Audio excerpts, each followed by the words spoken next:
Yo, yo, yo, yo. Are we live? I believe so. Got the Spotify going. Is DaVinci working? That's the question. Ashland's new. It is working. We are here. We are live. Thank goodness. Yo, how is it going, everybody? Hope you're doing well. Let me just get this adjusted here a bit, but we are locking in.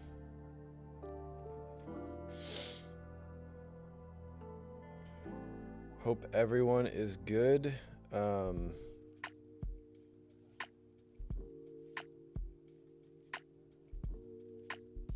Man.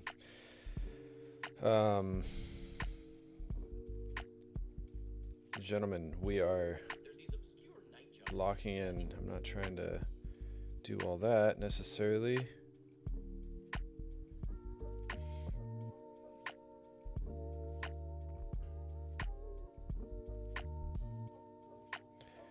Copy link. Trying to just get active in the story here. Just get a little bit better about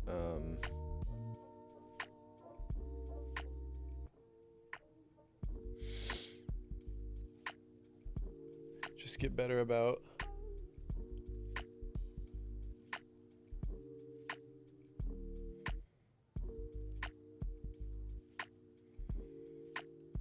there we go.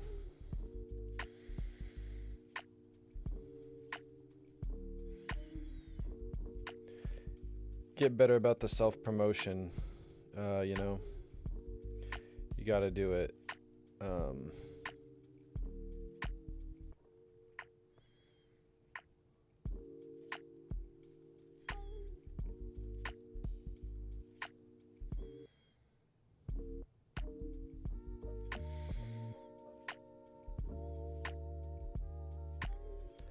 Gotta do it.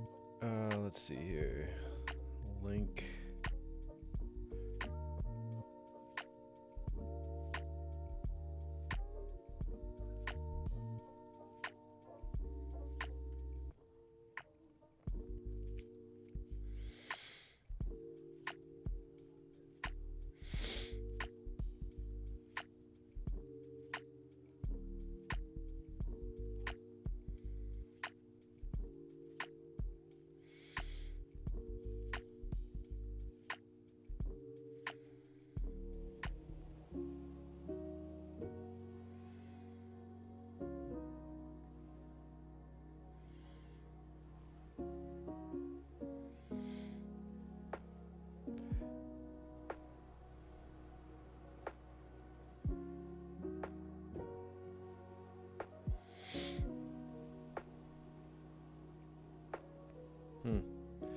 Okay, without trying to get too sucked into the Instagram void here. I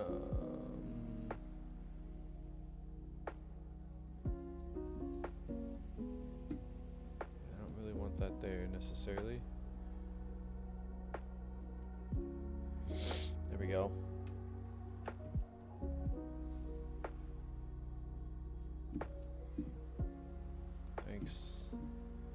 Thanks for that.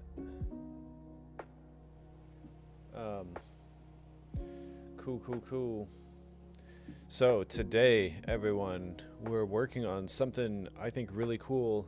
I'm pretty stoked about this documentary project about Ukraine, actually, and the conflict going on over there.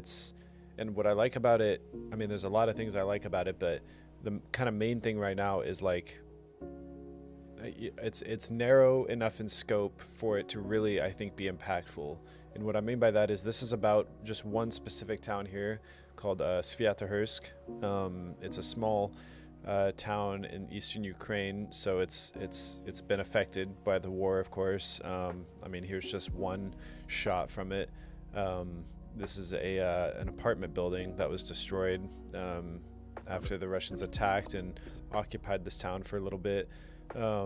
And long story short, I was approached by a guy, a local resident of the town near me, who went over there and filmed some stuff.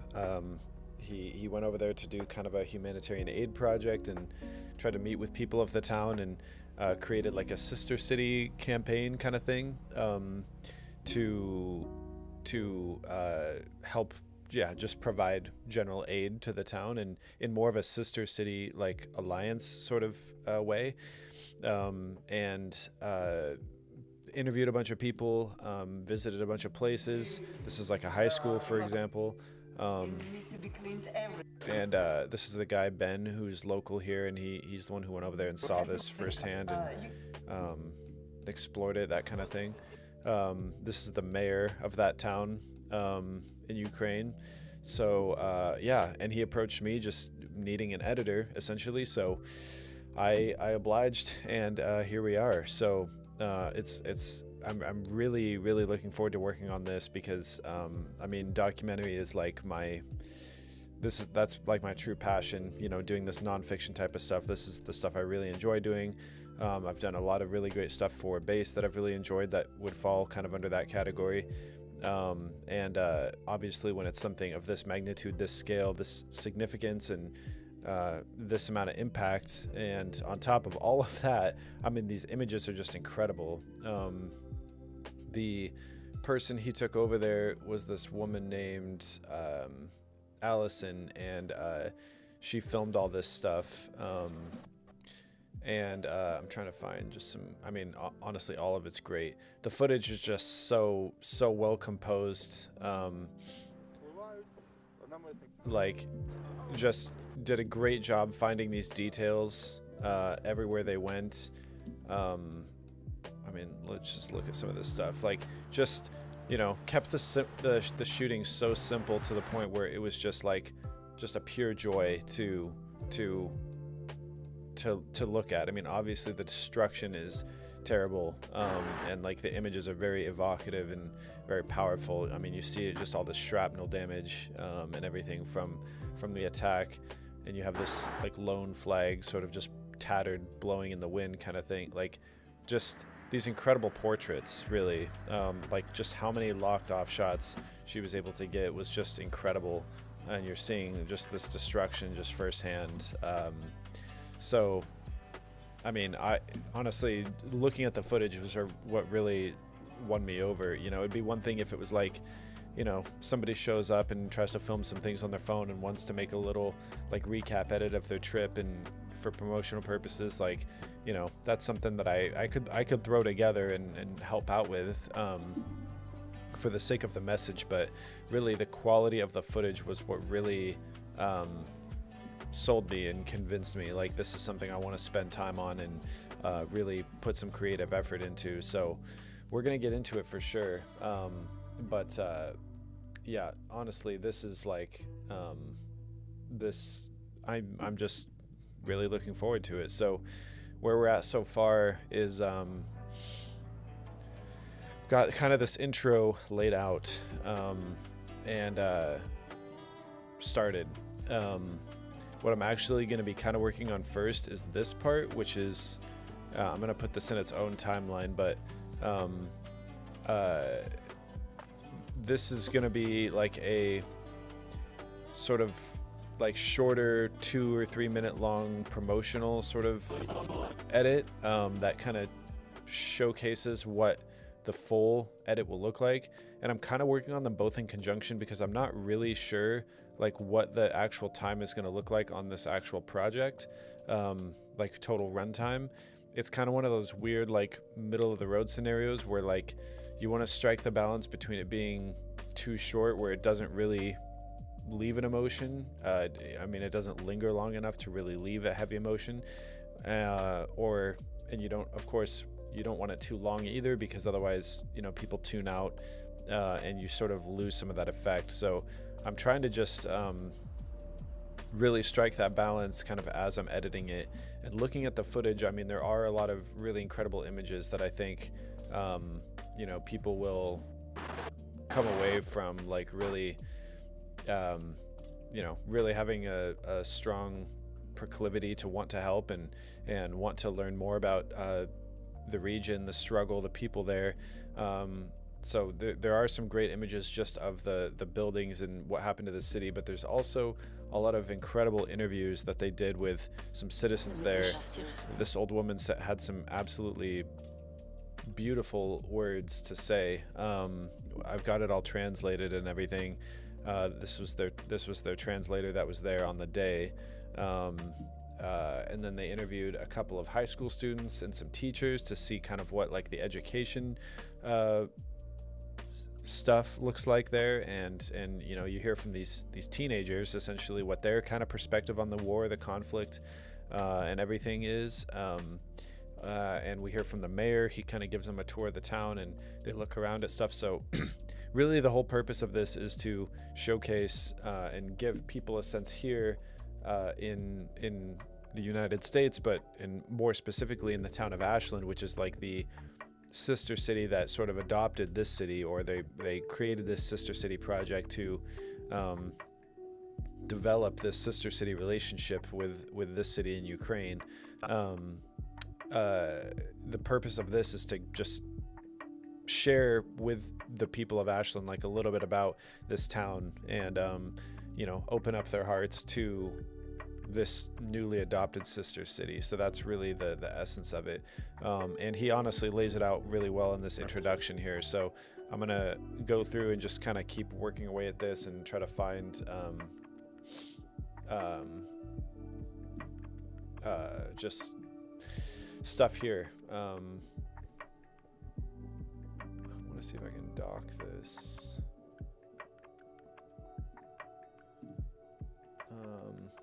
Yeah, and also quick announcement, I'm in a new studio now, so I know you can't really see it that much, but let me actually just do a quick little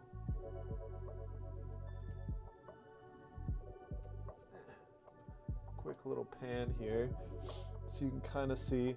It's a little hard to tell, there's not really a lot, but we are in a new space now, so that's kind of everything. I mean, you see like the edge of the wall there. I got the Tron machine set up there. Got the storage rack and sort of workbench back there. Got a little awesome couch right behind me for clients to come sit and just view, like watch the editing session right behind.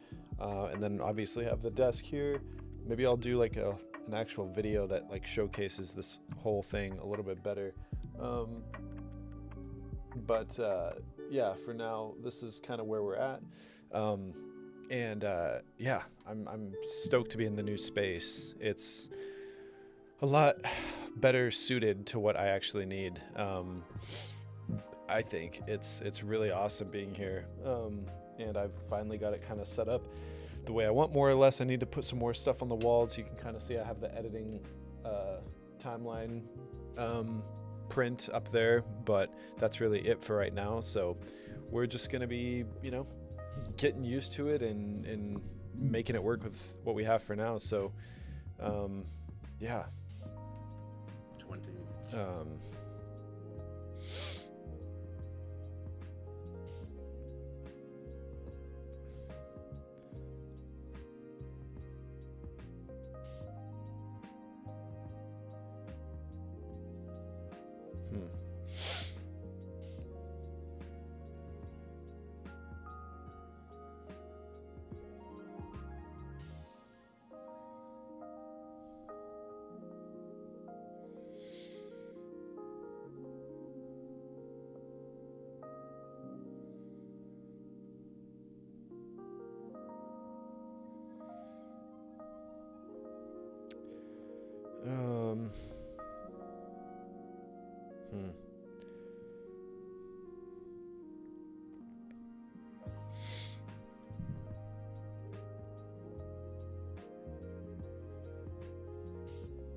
All right, well, we're good for now. So yeah, without further ado, I'm kind of just gonna dive in here and keep going.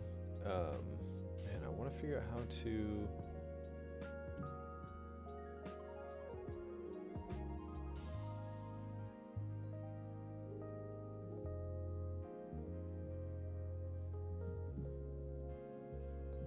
remember how to.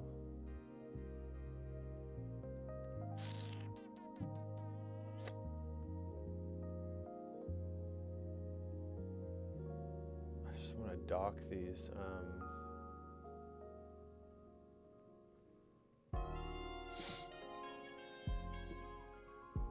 These loose like windows for OBS.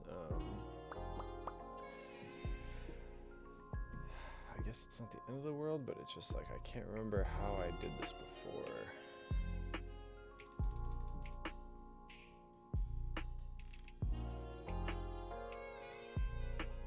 There's some clever little trick.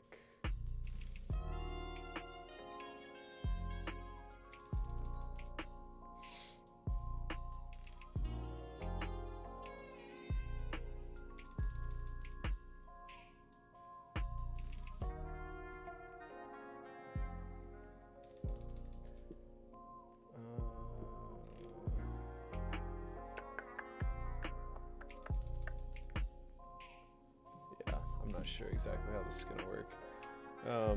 I really just wanted to be able to see, like, make sure I'm staying up to date on the stream information, make sure it's still going, but we're good. So we're just gonna kind of dive in here. So let's see how this is sounding so far. Bring down the Spotify a little bit just so it doesn't bleed in too heavy to the, like having it on as like a background, but obviously I don't want it to like disrupt the actual feel of the edit.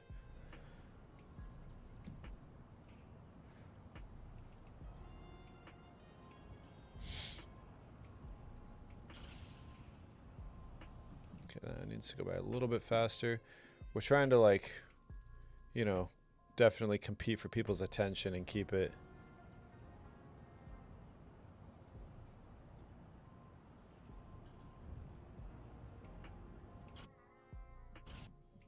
And the less interesting the shot is, the quicker I want to move it. I always try to start wide with like establishing shots. You know, ideally that's what you want to do. We didn't really have a lot to work with here. And I also wanted to not necessarily show off any destruction yet. I wanted to just show off semi-normal shots of the town, if that makes sense. Like, I don't want to get to that part yet. I wanted to just kind of introduce people to the town in that way, and wait until. So right there, since we have the guy on the bike, instead of just having him come in like right towards the end, I'll probably start it from the beginning.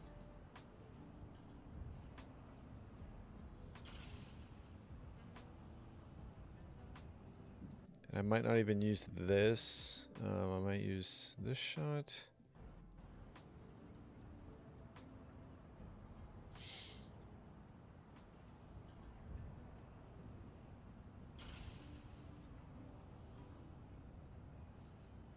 So it's definitely kind of a balance of trying to find like too fast or too slow, and it'll become apparent sort of the more I go over it again and again. Welcome to Sviatohursk, Ashland's new. So first of all, I can hear now in the headphones that this is not balanced, but we're going to do that now. Newly adopted sister city in eastern Ukraine. Yeah, we'll pull that to the side for now. So what I need is just more sort of filler content. And I have a lot of shots of this cathedral, this Lavra is what it's called, which is just a beautiful building, which was also affected by the war. We have some great shots of that. But it's kind of one of those things, like, I don't only want to show this off in the first 10 seconds, because otherwise it kind of gives the impression that the documentary is about that place. Like, you really want to take the time to kind of set the tone for the documentary in these first 10 seconds or whatever, because that's really what's gonna, like, dictate the viewer. That's really what's gonna let them know how, like, what it's about. I'll just keep this open. That'll That'll be how we keep track of this. So, that said, I have this shot here, but I don't really want to keep cutting to shots of it. I want to show that, like, even that first cut, you know, we're showing that, like, this is about the town. Like, that's what we're essentially hinting at by saying this. And we even get a quick kind of glimpse of the sign, which will be in front of later on. So it's kind of a little foreshadowing sort of shot too. I still need to color grade this, color correct it, probably this one too.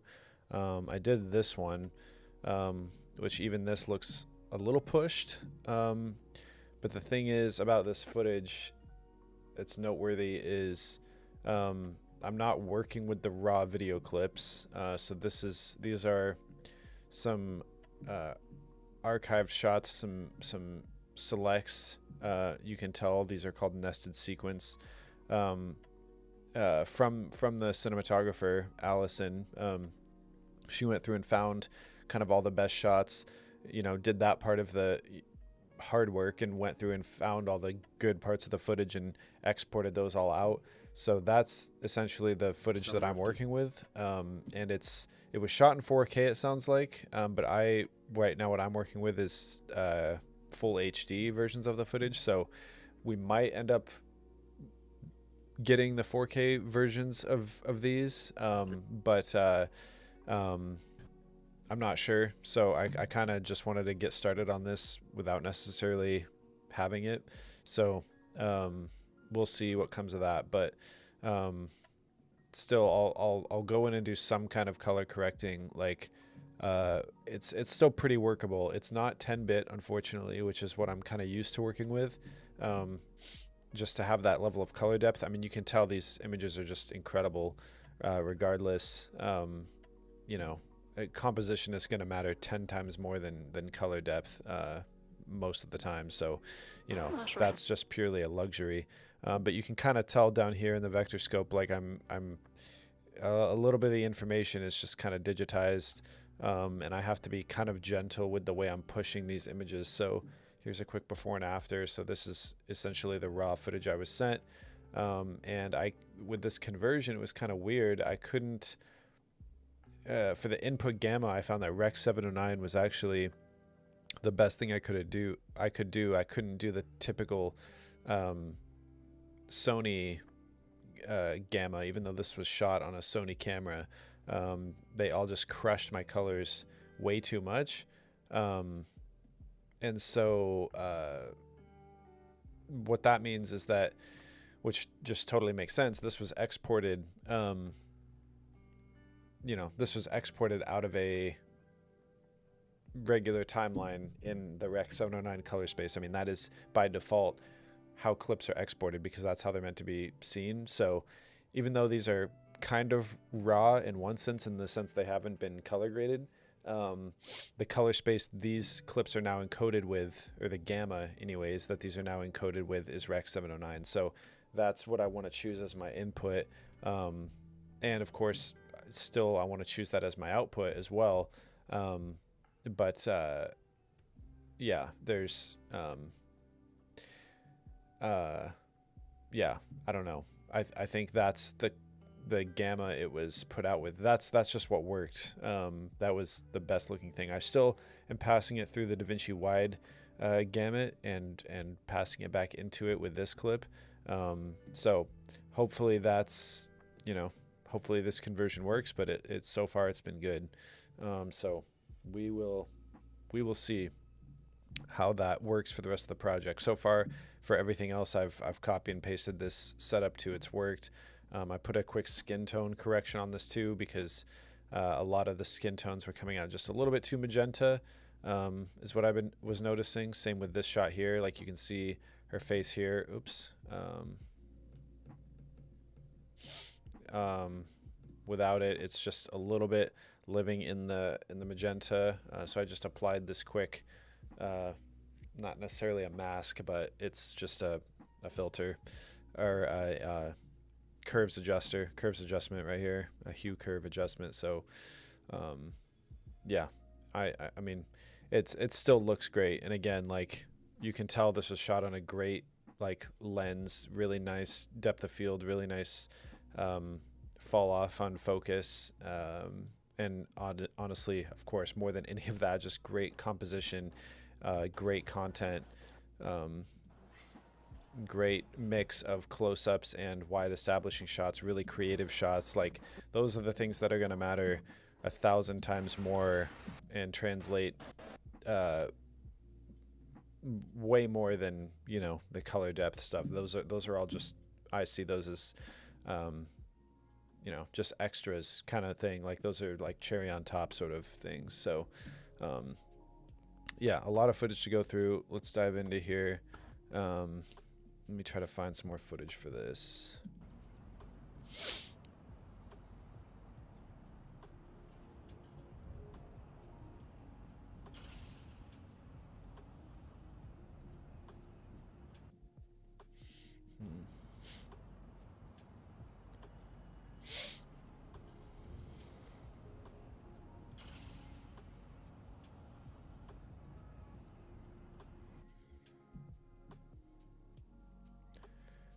Find another shot here.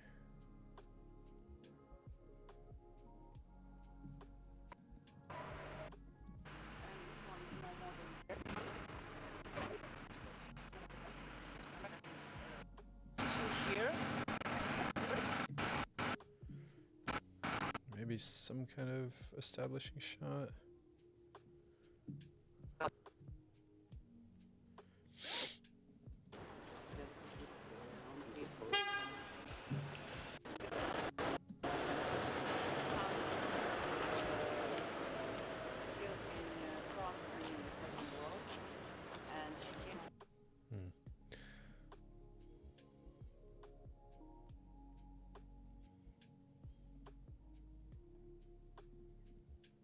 So what I'm going to do is just create kind of a J cut here.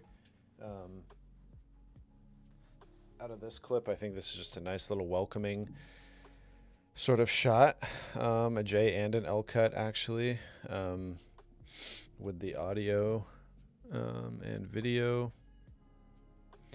And what that'll do, of course, is... oops, don't want to shift it over. Not before I relink these two.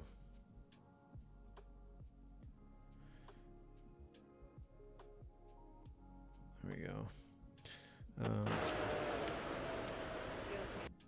going to bring the volume down on that. We don't need it to overpower. What I have in here right now is just a sound bed. So this is just a standard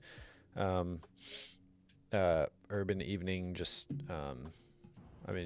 sound layer, essentially, just to keep the sound sort of consistent throughout. It just helps unify all of your footage. Tie it all together. It's like the glue that holds all of your footage together if it was all shot at different times in different locations. But you still want to have that sort of feeling that you're just seeing a consistent stream of images all from the same place.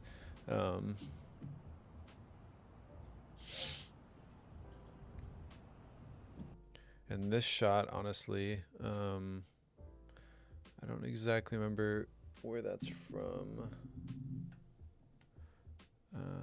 Find in media pool. Okay, so what I want is to pull the sound from that potentially.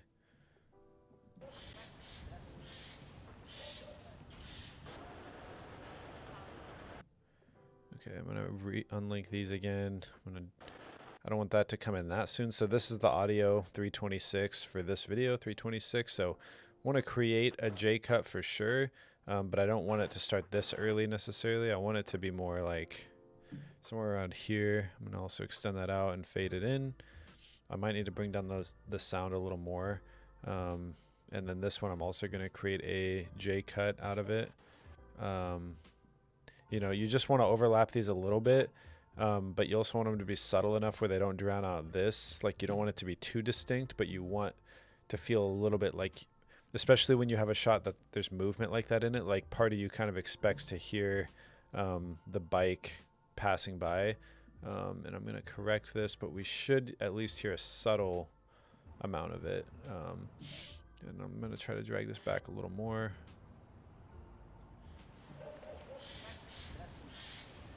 So you see that it just works better. So the volume's just a little too high, so I'm going to just bring it down we want it to be pretty subtle.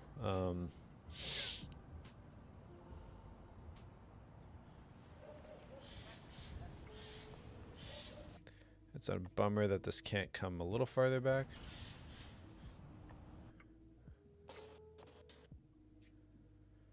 Fade that out. Just really layer these here.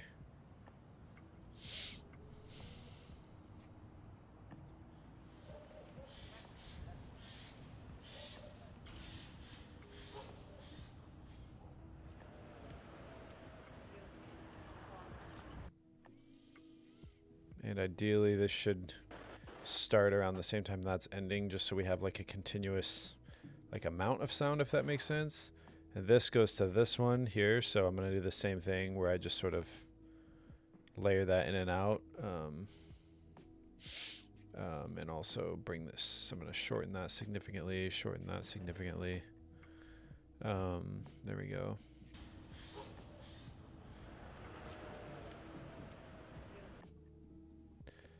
Gotta fix this real quick.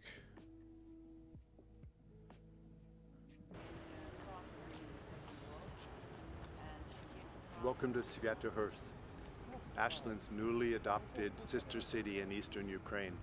I'm Ben Stott, representing the Ashland Sviatohorsk Aid Project. In this short film, we're going to introduce you to the town, our town of Sviatohorsk, so you can see the damage, the destruction that was done during the Russian invasion and occupation of this town during the summer of 2022.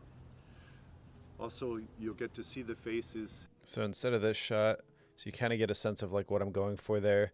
You know, introduce him, just Ukraine. Keep the cuts very minimal, keep it just very easy to follow and watch. And then obviously when he says, we'll give you a chance to, we want to give you all a chance to see the destruction that's been done here. That's where, you know. So you can see the damage, the destruction that was done during the Russian invasion and occupation of this town. During this Instead of this panning shot, because it feels like a little bit weird putting it right next to a still shot. If I had a few still shots and then a panning shot to kind of close it out, that would kind of work better. But just one still shot and one panning shot before I cut to these other shots to show off the destruction. Like, I'd rather have a good like 3 shots in there, just to 3 still shots to show off the destruction. So that was just me kind of trying something out. But really what I'd want is something like this.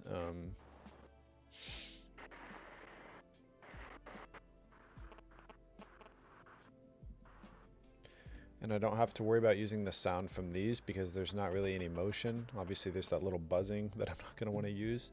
But I don't need to do the same thing that I did before where I'm carrying the sound over and embedding it, because this background layer of sound will do the job. So we'll be fine. Sviatohorsk. So you can see the damage, the destruction that was done during the Russian invasion and occupation of this town during the summer of 2000. So I want these to be about equal length. So let's try to make sure, okay, that's the case. 22. Yeah, but it looks like this one's going to be a little bit smaller. So I'll probably resize these a little bit just to get them all to be a little bit more equal length.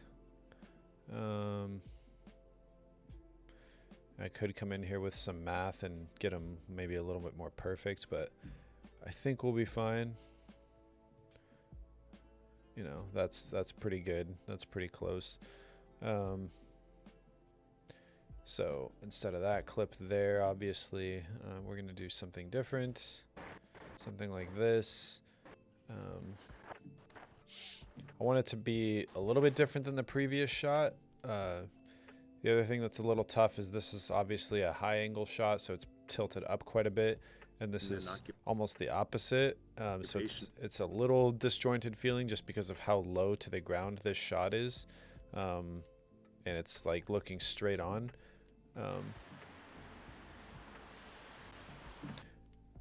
But maybe I could do a panning shot for this last one, because there are some good pans in here. There's just a lot of great footage to look at, honestly. You know, even something like that could be huge.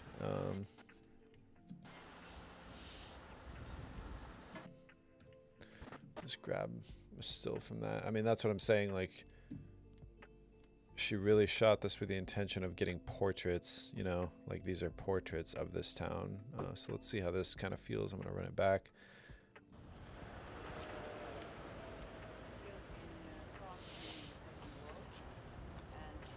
Welcome to Sviatohorsk, Ashland's newly adopted sister city in eastern Ukraine. I'm Ben Stott representing the Oh, and I need another shot to follow this one here. Ashland's newly adopted sister. I don't want to bring him in quite yet. I want... Yeah, like, look at that. I mean, it's just...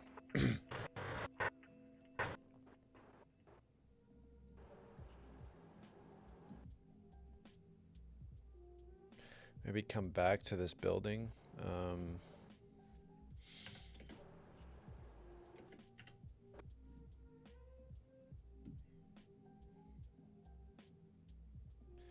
Which the building itself doesn't really have a lot of significance to this story, but it is central in the sense that it's like the most interesting thing to look at in the town, and it's really what gives the town some like character and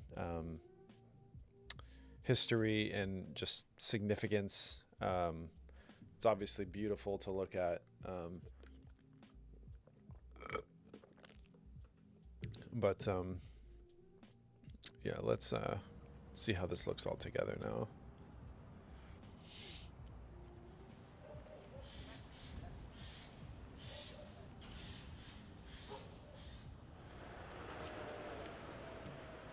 Just a little loud. We're gonna bring that down ever so slightly.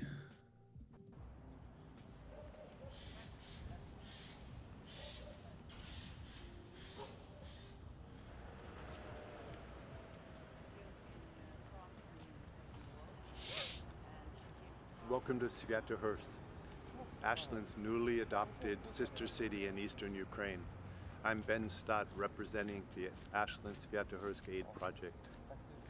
In this short film, we're going to introduce you to the town, our town of Sviatohorsk, so you can see the damage, the destruction that was done during the Russian invasion and occupation of this town during the summer of 2022. Also, you'll get to see the faces and hear the stories of some of the residents who've lived here throughout the occupation. Continue to eat. Okay, I like that. I kind of like how that's going. I'm gonna cut to one of these two girls as well. This is the other thing, I mean, that I just appreciate so much. Instead of just filming these interviews, you know, with just typical traditional locked off angles, like she took the time to get these I mean, essentially B-roll, like filler alt angle shots of the interviews, you know, just these little things, like just adds so much depth and so much character and so much visual interest. Like, Have you lost you know, any family members in the war? you see an angle like that, it's just like, oh my God, it just adds so much emotion and depth and interest. So, I mean, just very well done all around. If the war ended, have you lost any family? Let's see if maybe there's a shot of her talking in this angle. І з вами може бути пройти, що ми більш розуміли, бо 58 будинок, казковий ліс. Це ось тут. Even if it's a friend's house. Школа. And tell us some stories about. Щось розуміють з того, що їм можуть показувати, що їм можуть розказувати, але це цього ж недостатньо. Like that could be good. I just want to Ну, щось розуміють. take like a clip, a segment of. Ні, вони звісно. Dude, I hate how that just doesn't work sometimes.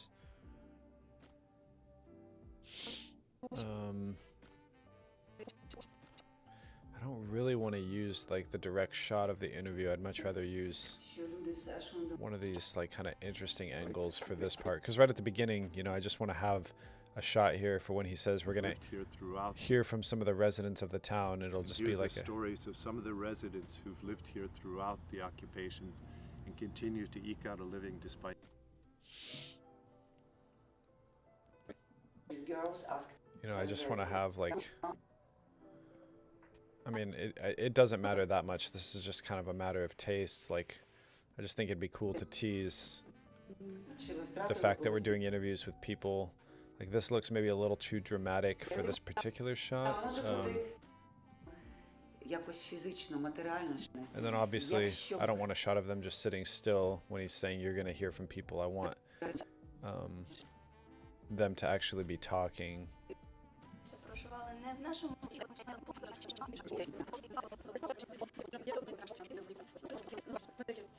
So maybe even this. Бачимо цю ситуацію навкруги.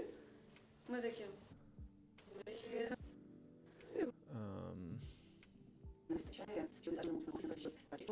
This one was really good, but I don't think they were really talking.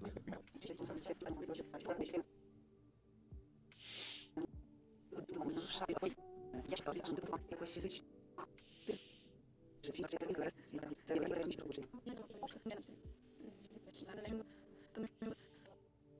Кому ти маєш?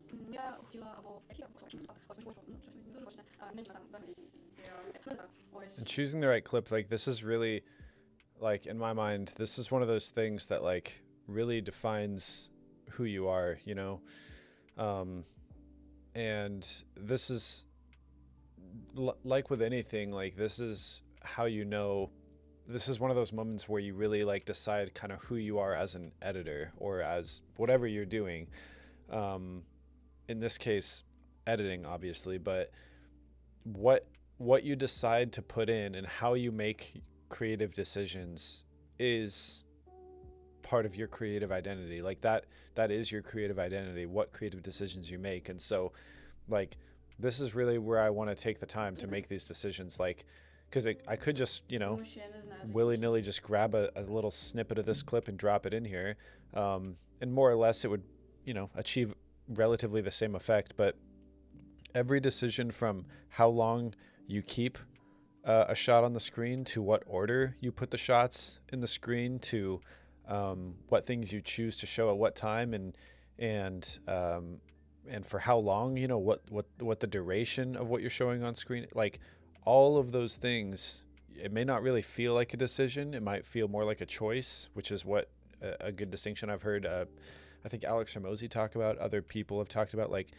there's a difference between a choice and a decision. A decision is something you consciously, you weigh, different things, and you put effort into, like, okay, what makes more sense to do right here, and what feels maybe more right to do. A choice is like when you just kind of like Fruit Loops or Apple Jacks. Like, it's not like you're really taking a lot of time to weigh the two. You're just making a choice, right?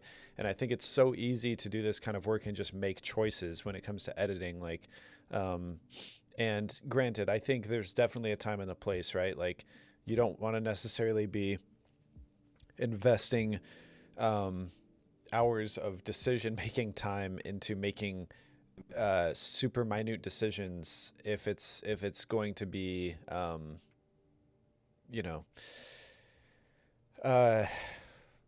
if it's just not going to,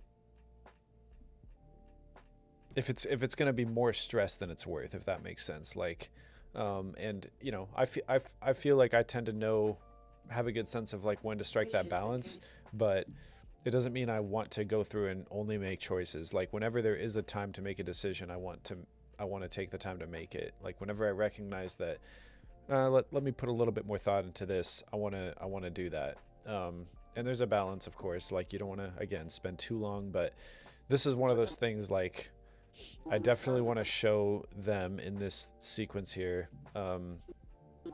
One of the two teenage girls here in this sequence, maybe even a wide shot like this, but the way he's saying it. Also, you'll get to see the faces and hear the stories of some of the residents who've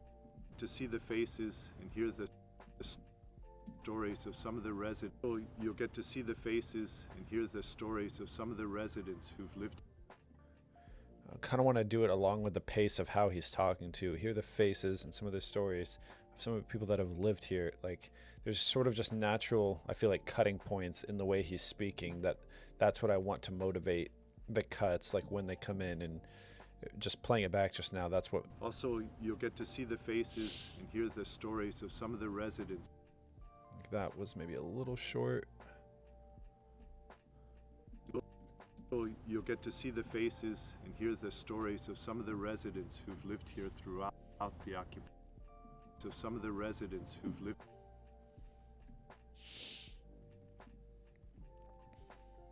Красити його, і вони можуть щось зробити для вас. Подумайте, можливо, ви трошки... I mean, even that's a great Є щось shot. Just not really. в телеграмі номер, да, коли ми там знаходимо. And I'm almost wondering if I even want to.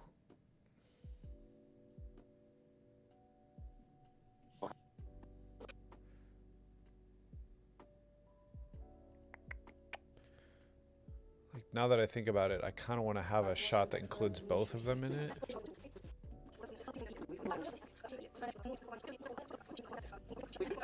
Я навіть про це Спілкуюся зі своїми старими однокласниками з моєї школи. The only thing that sucks is that shot is just a little dark. I wonder if there's another. Що люди з Ешленду можуть вам допомогти з цим привести. I really like this one, but it's a bummer that she's not really talking.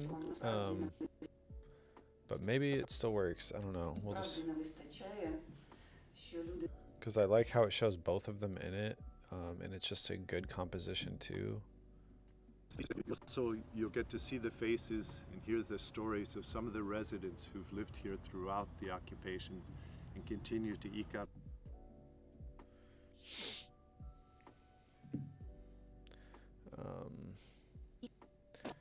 So there was a shot or a series of shots here where they interviewed. знаю, що так лише людям історії. These are some. The best, the most problem These are the teachers. The best, the most problem is doctors, and after the occupation, doctors start to come here and help because you know it's a lot of old people already, and Если ты получаешь эти копейки за то, ты не знаешь, куда их тыкнуть. ну я наскільки знаю, що так Сейчас, например, вот больше, конечно, я понимаю пенсионеров, да, ну, термобелье очень. про нашу українську Ну, А я не знаю. ну це зараз у нас ангели спасіння, вони, я не знаю, наверное, дають, оце ж вони дають, наверное, So the reason I went with this part of the shot instead of this previous portion where this one was talking is this shot, I think, showing her talking just opens up the whole frame more. When it's, you know, when it's just her, you're looking at her and you're kind of ignoring this whole part of the frame a little bit, especially like because visually, like it's just weighted more heavily over here with, you know, it being darker. But when we cut to here, it just, ангели спасіння, вони, я не знаю, it makes the whole shot just feel a little bit more natural. Like, you know, her eye line, she's the one talking, so you immediately look at her, but her eye line just naturally directs you across the frame as well. Whereas when she was talking, she's looking kind of off screen and you're just naturally, you're naturally not directed looking over here. I don't necessarily want to have both of them talking at the same time. I think спасіння, вони, я не знаю, наверное, дають, оце ж вони дають, наверное, that's just a nice little natural segment here. So obviously that's way too long, but I kind of like the hand gestures, so maybe we keep that in there. This should be the last shot that I need for this little portion. And continue to eke out a living despite the hardships. Occupation and continue to eke out a living despite the hardships of living without any running water, with no heat, very rarely to have electric power.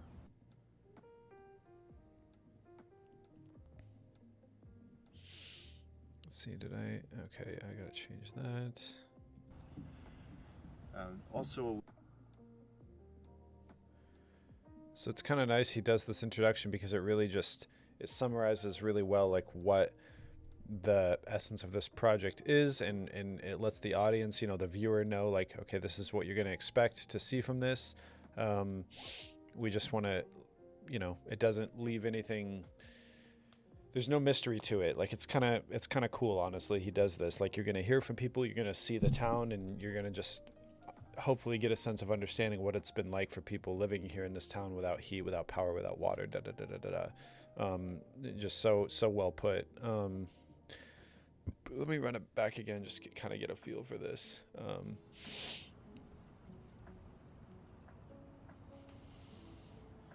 Incredible composition.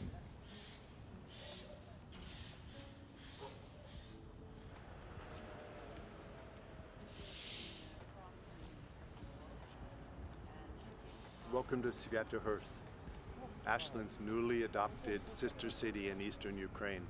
I'm Ben Stott, representing the Ashland Sviatohorsk Aid Project.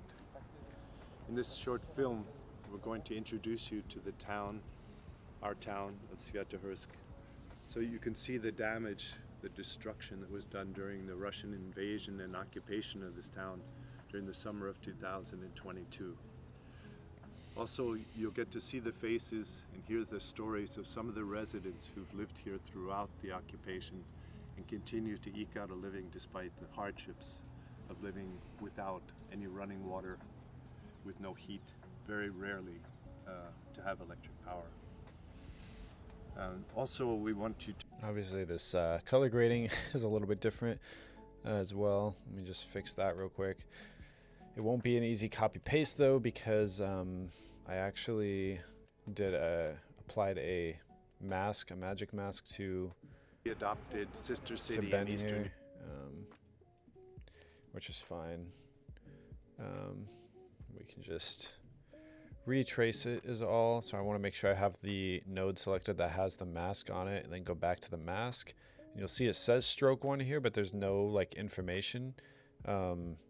So what I'm actually going to do is just add the stroke in, stroke 2, delete stroke 1, and just retrack the forward backward, let it kind of do its thing. It's already selected on person, so that's good. And I already applied the color grade, as you can see that little curve to it, and you can kind of already see it's taken effect. It's made him made his skin a little bit less magenta, like we were kind of which is what we were trying to address. But looking at this now, it looks like my colors are just a little pushed, which I thought it looked a little oversaturated in this, but I swear it wasn't that bad before. So I might need to come back in and readjust this clip, because there is just a little too much saturation going on.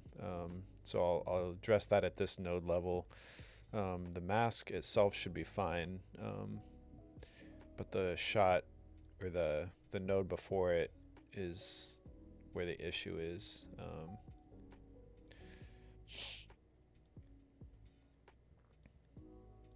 And then should be able to go back and track that as well. Good. Okay, so let's go back. So if I take this off of scopes and go to waveform, you can see like I'm just hitting the bottom there a little much. Like this green, I think, is really what's... Well, apparently not. Apparently it's something else that's just really blowing out this color. So I'm going to come into here. Well, let's just see what happens if I disable this node, if that sort of saves me. It doesn't. It does boost the highlights, but it does not lift the shadows like I originally had it, which is weird because I do have it lifting the shadows a good amount. It might have to do with this node. Yeah, that definitely didn't help. You know, I want to add a little bit of contrast, obviously, but not let it crush any of the blacks. So I can kind of add it here. And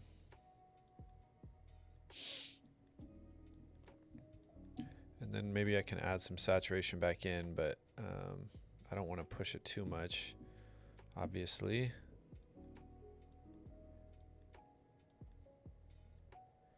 You know, I kind of want to leave these midtones sort of where they're at. Like there's really, I guess, not a whole lot I can do. Like I really don't want to break this image here. And if I look at that one that I just fixed compared to this one, you can see it's just a little too strong. This one is just a little, those shadows are just a little lifted, which just helps it be easier on the eyes. So I'm going to try to just copy this node and see if it'll just let me, yeah, there we go. So now, yeah, it's corrected now. Even though this is kind of red at the base here, I think it's going to work just fine. So we're chilling. That's the important thing. It's kind of saved the color there, and then we're just going to render this out. But all the other images that are in here, I think are good for right now. 2022. We'll go back and do the rest of the color correction later.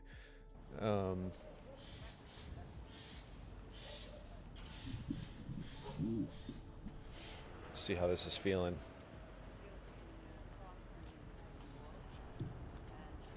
Welcome to Sviatohorsk, Ashland's newly adopted sister city in eastern Ukraine. I'm Ben Stott, representing the Ashland Sviatohorsk Aid Project. In this short film, we're going to introduce you to the town, Rendering. our town of Sviatohorsk, so you can see the damage, the destruction that was done during the Russian invasion and occupation of this town during the summer of 2022. Also, you'll get to see the faces and hear the stories of some of the residents who've lived here throughout the occupation and continue to eke out a living despite the hardships of living without any running water, with no heat, very rarely to have electric power. You know, obviously this shot is not going to go here because it doesn't make any sense.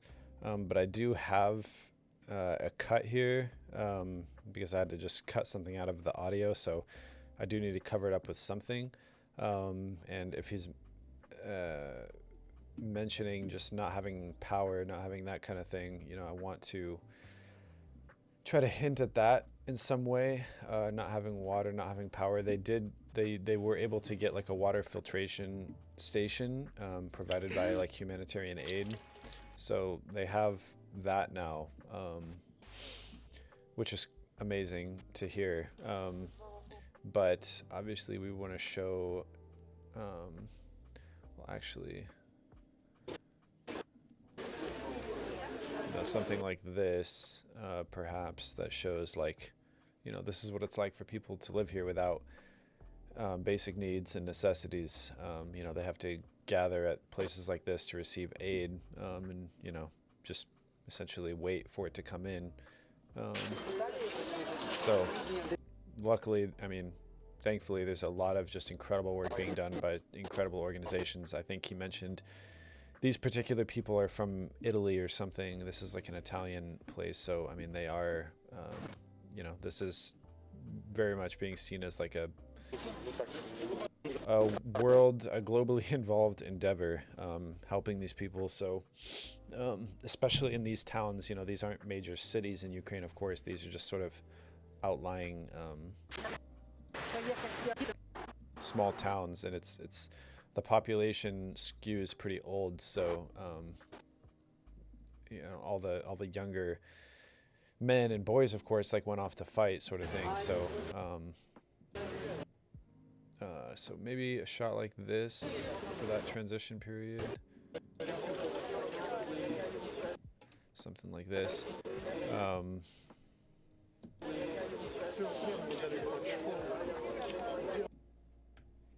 Try something like that to cover up that cut there. Continue to eke out a living despite the hardships of living without any running water, with no heat, very rarely to have electric power. And actually there's like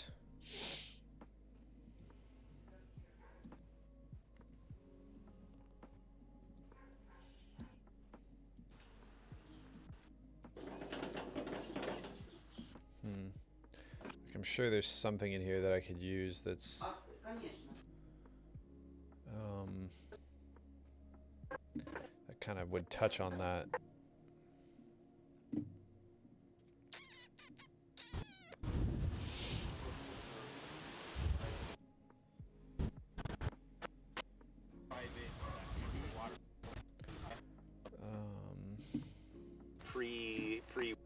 Great. Okay, I've seen Christine in chat forums and stuff. I didn't.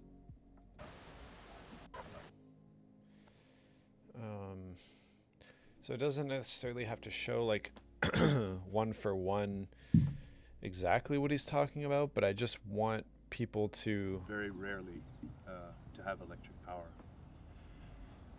Also, we want you to remember that this with no heat, very rarely to have electric power, despite the hardships of living without any running water, with no heat, very rarely to have electric power. Also, we want you to have electric power. Also, we want you to remember that this is just one example of hundreds and hundreds of small towns and villages all over eastern and southern Ukraine. Also, we want you to remember that this is just one example of hundreds and hundreds of small towns and villages all over eastern and southern Ukraine that have suffered the same kind of damage by this senseless war. The mission statement of the Sviatohorsk Aid Project is that we cannot help the whole country of Ukraine. Its problems are too vast, but we can realistically help one small village. And this is our village, Sviatohorsk. Okay, so that's essentially the formal introduction. A lot of this, I'm kind of just listening back and just getting a feel for how it naturally sits, and how it might tee up the next series of shots. And so the next thing I think we're going to go into is this. So here I have that same shot, but the next thing I think I'm going to go into is that aid distribution site. Just kind of go straight to it, and this is probably where we'll meet our first sort of character, which is this older woman. I don't remember her name. I think she might have said it in one of these interviews, but the other thing, of course, is they're all speaking in Ukrainian or Russian or some kind of hybrid between the two. So I'm going to go through and do a lot of translating with AI through these interviews that they did. I have some translations that were provided for like these teenagers. Their interviews were translated, but for some of these ones that were just more like on the street sort of interviews, I'm gonna have to go through and do those, especially ones like this. Like this was like a 6-minute long clip, and she just had so many incredible things to say. I already have it translated.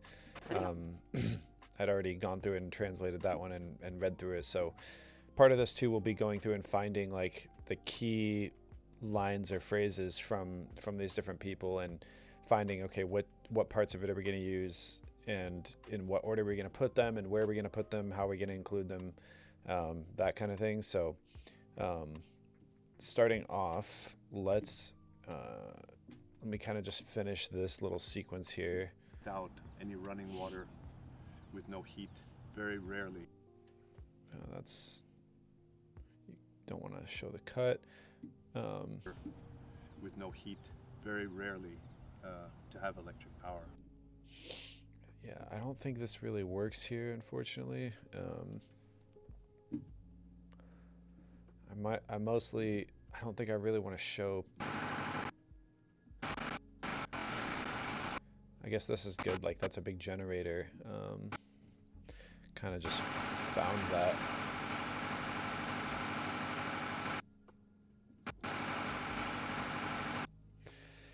Yeah, I mean, this is kind of insane. Any running water with no heat, very rarely to have electric power. With no heat, very rarely to have electric power.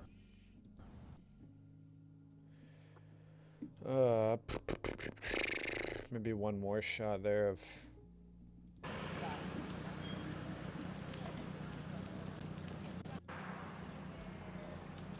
mean, this is just so evocative. I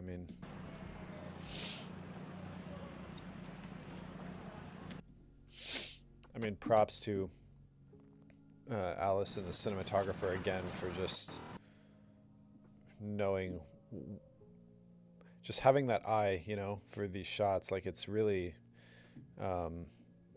very rarely to have electric power. Also, we want you to. I think I can shorten this a little bit since I'm going to be kind of cutting over this anyways. I can cut out that sort of statement there. Power. Also, we want you to remember that this is just one example to have electric power. Also, we want you to remember that this is just one example of with no heat, very rarely to have electric power. Also, we want you to remember that this is just one example of. Want you to remember that this is just one example. Maybe another shot there. There's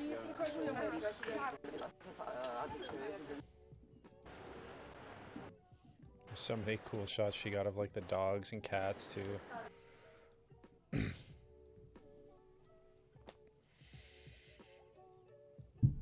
Mike B. Mike Barton, is that the Mike I'm thinking of? So Hope you're well, man. Fire, Iron, and Spice. That sounds really familiar. I feel like I saw some kind of post about that on Facebook, or something. Is that right? if you want to buy something, you can buy these. It's like protective symbols. Find a shot here. Yuppers. Yes, sir. Mike B in the house, dude. Let's go. Man, hope you're well. Are you out in Texas right now? Is that the is that the current place of the place of life? The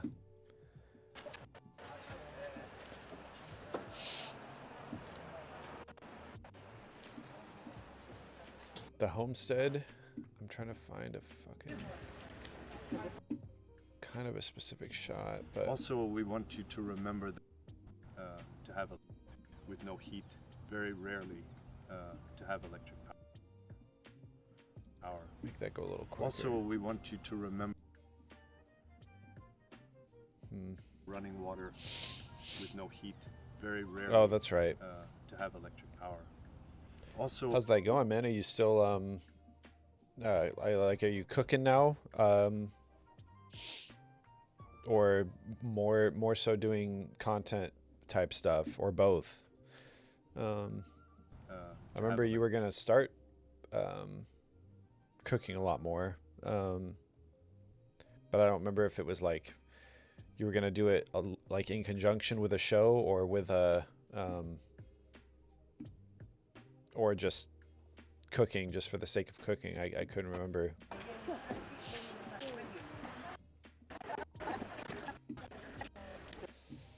Let me see here. to have electric power. Also, we want you to remember that this is just one example of hundreds and hundreds of small towns and villages. So I like this. I just want kind of one more like shot to complement this one, because this by itself doesn't really make a lot of sense.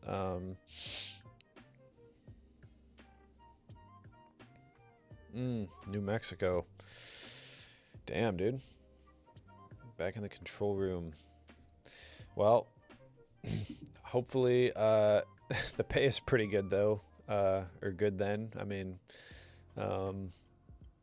yeah, until you get, you know, somewhere you want to be more ideal. But I mean, yeah, the oil field has got to be hard job, but I imagine it's also like the less people working in it. I mean, such a crucial industry, and if not a lot of people doing it, you got to be doing pretty well.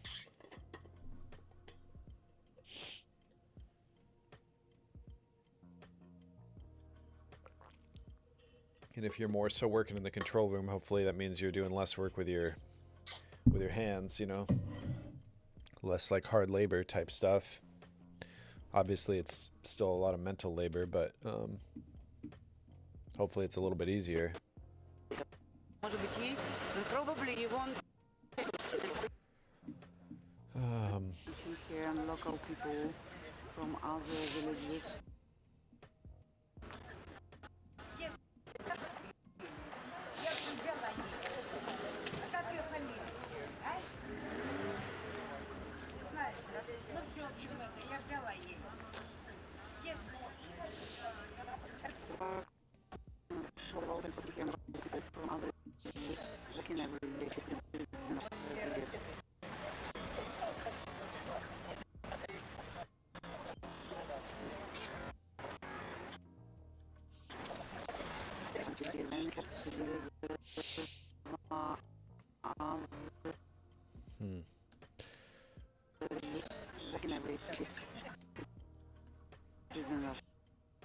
Something like that, maybe. Also, we want you to remember that this is just one example of hundreds and hundreds of small towns and villages all over. No, I really want. I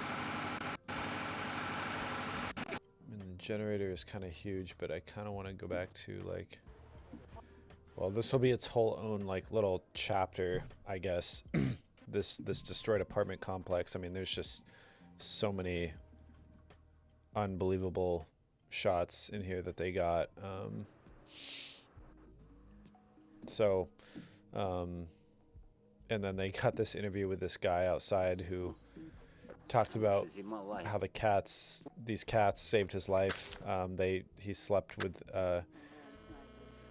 or that was how he stayed warm. The cats just kind of came around him for warmth, and he kept them warm, and they kept him warm, and it was just like a really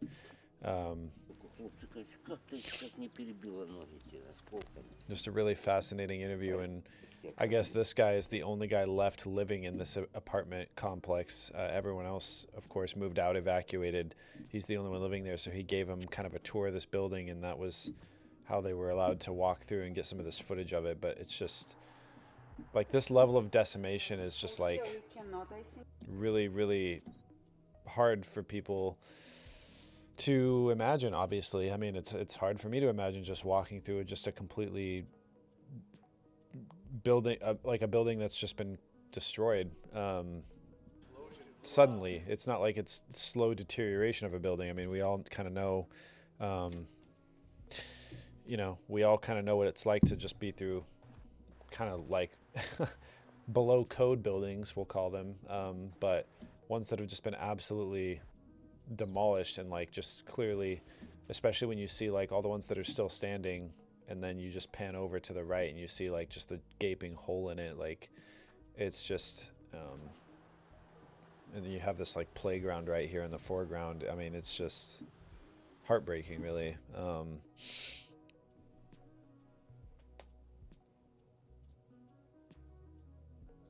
Oh, dude, that's cool. Got some land in Colorado. Dude, that's dope. Yeah, man, this is nuts. It's really something. It's a really cool project. I was just like, dude, I gotta stream it. I gotta start talking about it, or at least show off a little bit of it. But yeah, I'm really glad to be working on it, and glad to know that there's this guy in Ashland who took it upon himself to go out there and film this stuff, document this stuff, kind of get a sister city project going between this city in Ukraine and the city of Ashland. So there's like an established like humanitarian kind of esque relationship now between them, which is cool. And then the footage that they were able to get over there is just incredible. The people they were talking to was just incredible. The conversations they had and the stories they heard, their perspectives.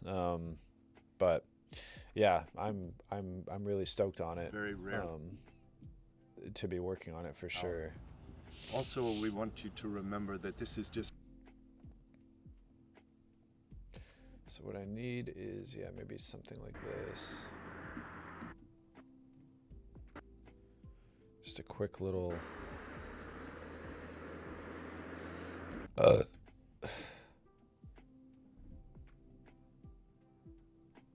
that's cool, man, that you got some space in Colorado. That's cool. I've been, that's definitely one of the states on my bucket list to go and check out. Colorado, I hear it's just a lot like Oregon in a lot of ways. I mean, as far as like mountains and just nature and just general like things to do. And very rarely. I hear it's pretty awesome. Patient. And continue to eke out a living despite the hardships of living without any running water, with no heat, very rarely to have electric power. Also, we want you to remember that this is just one example of hundreds and hundreds of small towns and villages all over. Hundreds and hundreds of small towns and villages all over eastern and villages all over eastern and southern towns and villages all over eastern and southern Ukraine that have suffered the same kind of damage by this senseless war. The mission statement of the Sviatohorsk Aid Project is that we cannot help the whole country of Ukraine. Its problems are too vast, but we can realistically help one small village. And this is our village, Sviatohorsk. Alright, so I need to find like some other filler shots there.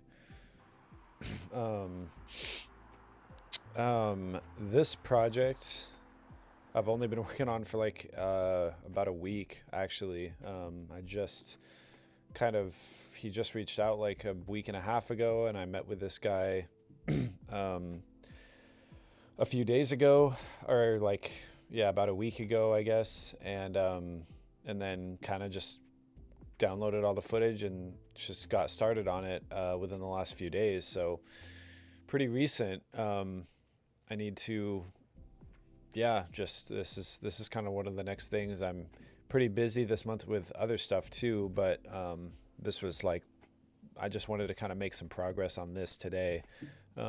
Just get a good chunk of it sort of done to be able to show him at the next meeting essentially.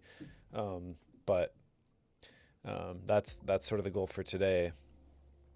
And yeah, dude, I'm still at the old, still at the same building, new office, new space within the building, kind of like before, just always at the whim of getting shuffled around, which honestly, it's a lot better now. I'm not necessarily like, for the first time, this is actually like just a month ago, or I guess the beginning of this month, I've got fully moved in here.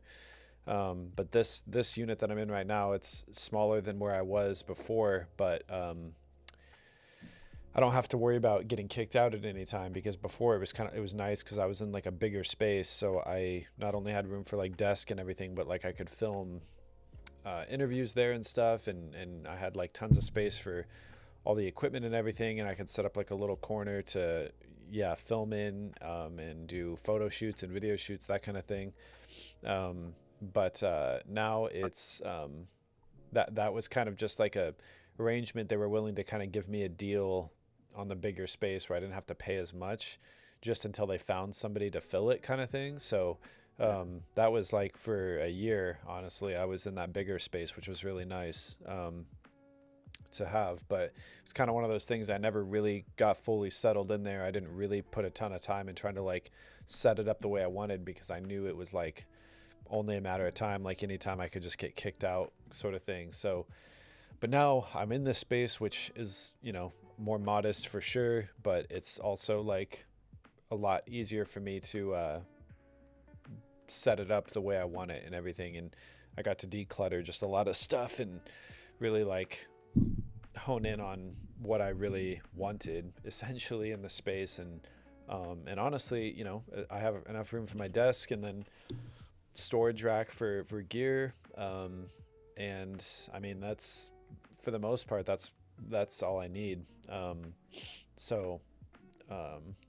You know, I think the time will come when I'm ready to like expand again and go to somewhere maybe a little bigger, a little more space. But for now, this is really what I need. I'm doing just a lot of editing, and a lot of the shooting I'm doing is just like out other places. I don't necessarily need to be able to film here, so it works out. Dude, yeah, that would be cool. That's epic. The foothills and the Rockies, man. I can only imagine. That's incredible. That's really cool. Be in the mountains in 10 minutes. That's that is why a lot of people move out there and move out here to Oregon too. Just like the allure of the mountains. Despite the hardships of living without any running water, with no heat, very rarely to have electric power. Also, despite the hardships of living without any running water, with no heat.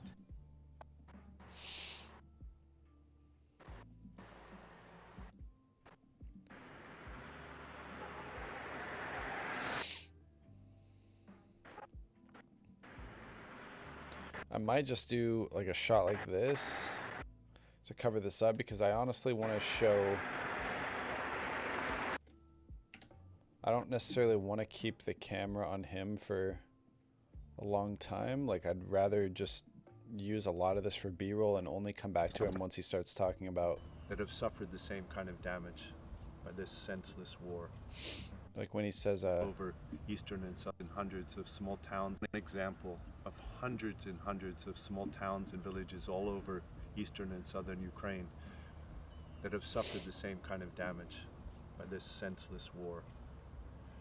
The mission statement of the Sviatohorsk Aid Project is that we cannot help the whole country of Ukraine. Its problems are too vast, but we can realistically help one small village. And this is our village, Sviatohorsk.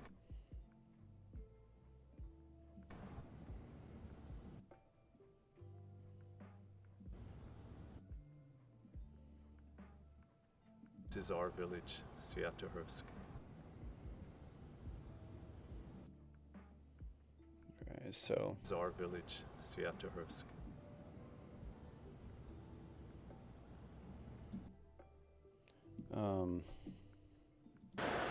so just a couple of transitionary shots here, and then I'll go into the next sequence, which is that humanitarian aid scene. But I want to use a shot like this, I think. And honestly, not even that. I want to kind of save some of this. I want to ideally show a little bit more of downtown. That was kind of what he was alluding to as well, which we didn't really get a lot of footage of that. This is a cool sort of series of shots here. They went and saw this checkpoint that has obviously all the Ukrainian stuff all around it, but these people that are in it are not really like central to the story or the people we want to feature or highlight. So I don't really want to spend a lot of visual time like on this scene necessarily. And the guy Ben kind of said the same thing about this location, so I want to save some of that. But yeah, unfortunately, I just don't think. Половина місяця територія Святогірська, вона була в окупації. Тобто ці солдати, вони мешкали десь в будинках? Чи Вони заходили, да, всюди. Вони по всьому Святогірську, по всім базам відпочинка, вони розповзлися. Ну і в принципі. So this is another clip I'm gonna actually get translated. So,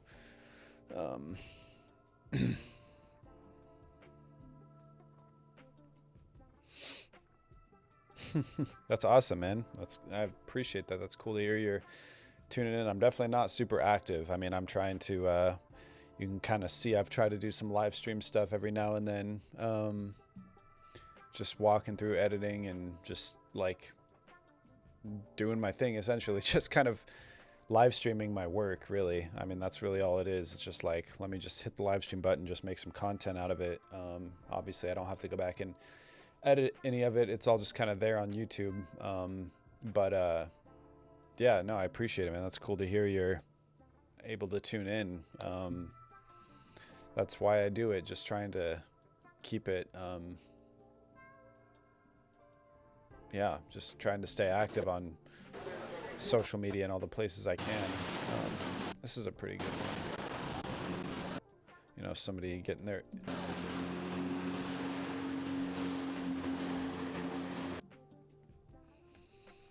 This is the kind of shot I'm talking about, like just something that's like, this is our town. This is our village, Sviatohursk.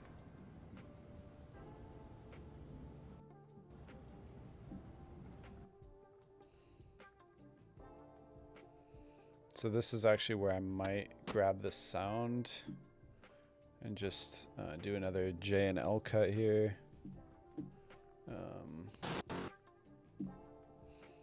And have this carry into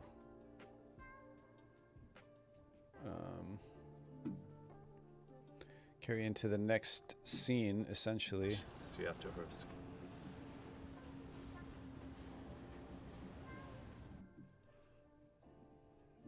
Save this shot. I'm just gonna actually delete that.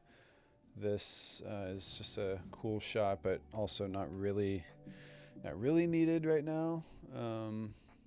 Small village. And this is our village, Sviatohursk.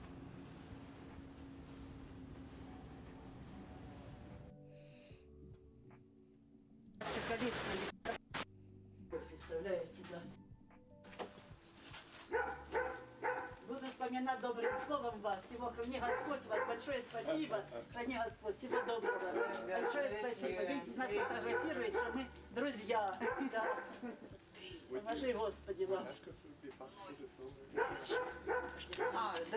Знаєте, що він ще питає? А він може зняти, і як ви тут живете? Дело, что уже тоже мою. Это чужой.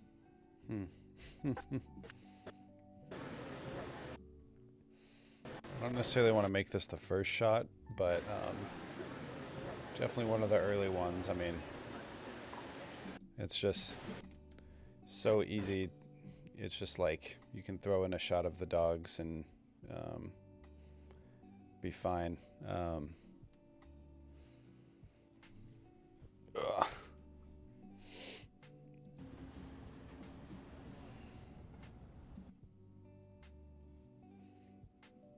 Oops. Let me grab the audio from that. So this is just where it comes in with like layering, like you really want to just try to layer these sounds on top of each other.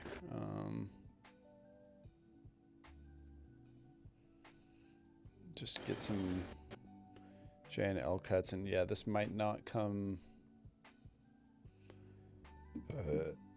in this exact sequence, but Village, Sviatohursk.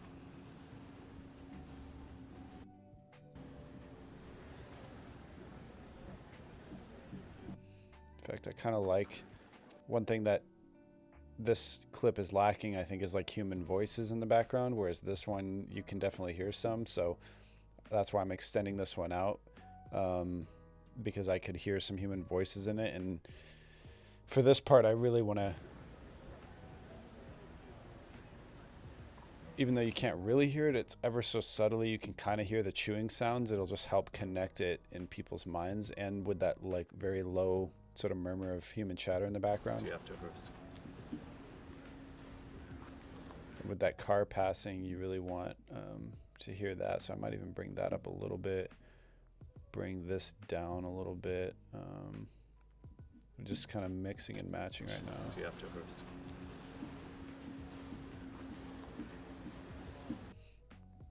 The other thing is these are all recorded where they need to be. Like the left channel was like a safety channel, which is how I record audio too usually. Your left channel records everything like 10 decibels lower or something like that, or the opposite, your right channel does. It's just so you kind of have it as a safety. But that just means when you go to edit it like this, you have to pick a channel for both to occupy. Otherwise, it'll just sound like everything's coming more loudly out of your right ear or your left ear in this case. So, Sviatohursk.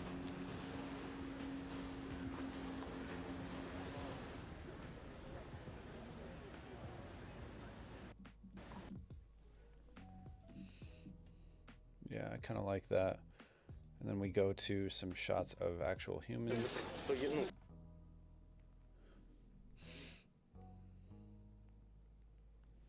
do we got here?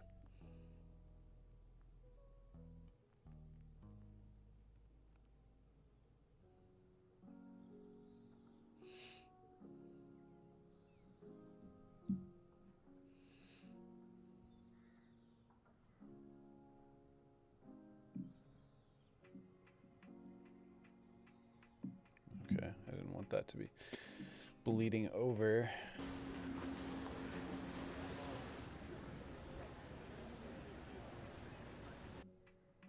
Maybe lasts a little bit long.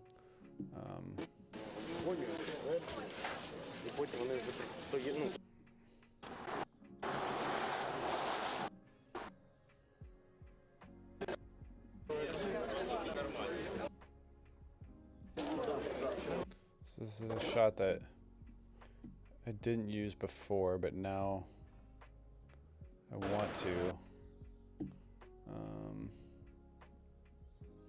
This one I'm gonna save for a bit. Yeah, this is just one that I saw and just had to, a couple that are from the high school, so that'll come a little bit later.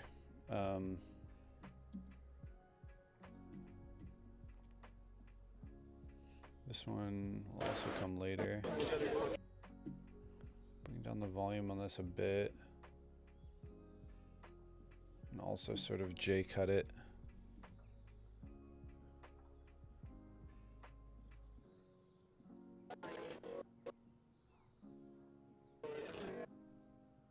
I'll just see how this sort of fits.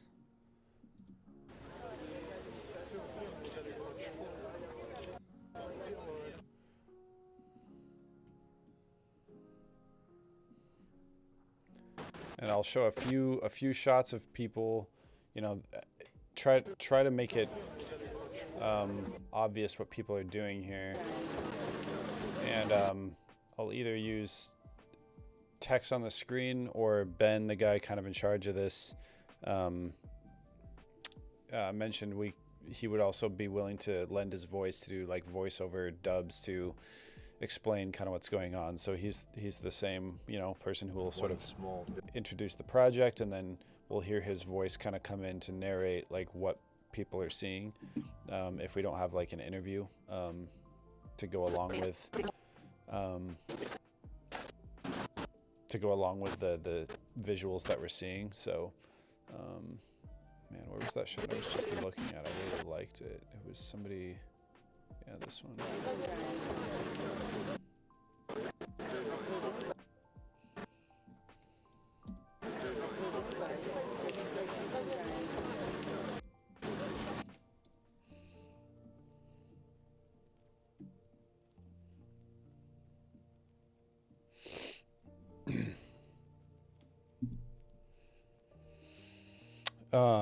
Do you have more folks working with you filing solo? Yeah, I'm still pretty much going solo, like with everything. I mean, I have people like Alex and Jesse and whoever help me out kind of as needed, and I help them out as needed. It's definitely like that's been the thing that's been easiest for me for most of the stuff I'm doing, it's just you just kind of bring in people sort of as needed. It's just it'll be one of those things, like, I think as I start to scale and grow, it might make more sense to bring people on. But even this other lady that works in this building who has her own video business, she's been doing it for a lot longer. She has a lot of different clients, like all over the place, all over the area. And even she has like kind of an intern helping her out, but she doesn't even necessarily have the need for like employees or, you know, other crew members that are permanently on staff or whatever. Like, she's very much doing a lot of it herself and just kind of hiring people out to go do things as needed. So I think it's like that's gonna be that's probably gonna be what the formula I kind of follow for as long as I can make it work, like just doing as much as I can kind of on my own, and then gradually I'll like add people in as I need it.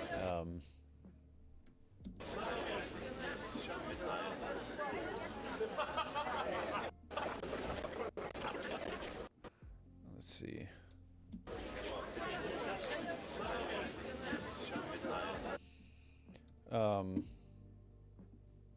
But yeah, so far it's been, it's just like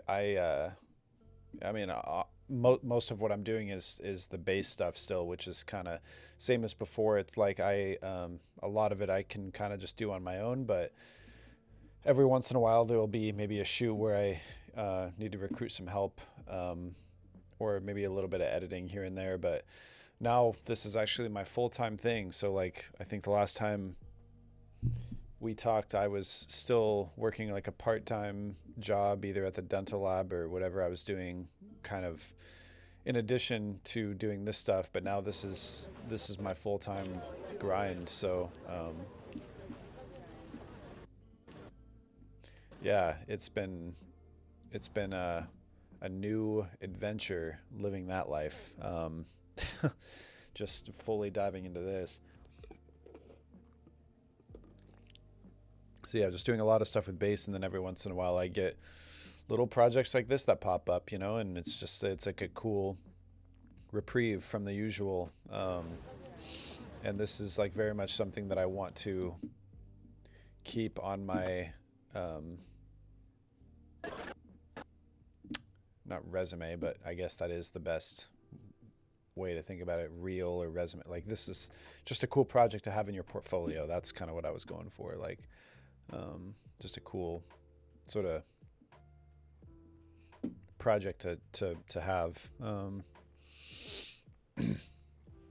appreciate that, man. Thank you. Yeah, and I appreciate you tuning in too. It helps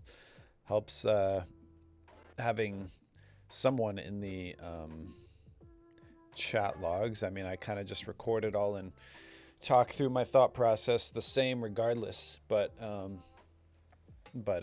no, it's awesome having you here, just to yeah, get the engagement up, and you know, get me some rehearsal time for when the crowds really start rolling in. I definitely need to lean more into YouTube and start just creating just general content for YouTube and social media in general. Like, just got to start creating stuff for that to grow that side of my business as well. I mean, that's like a whole thing, is just social media engagement and Activision and stuff. Like, that's a whole other field essentially. So that's going to be a big part of like what I'm going to start working towards as well, because I really like, just, you know, if I'm already in the space of doing video, it just makes sense to also be good at doing social media, which is like where the main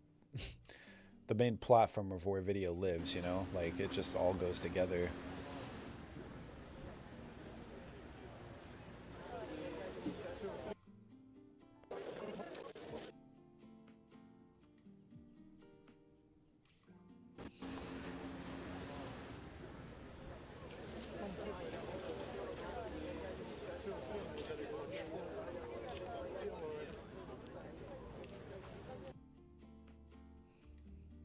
have this set to no.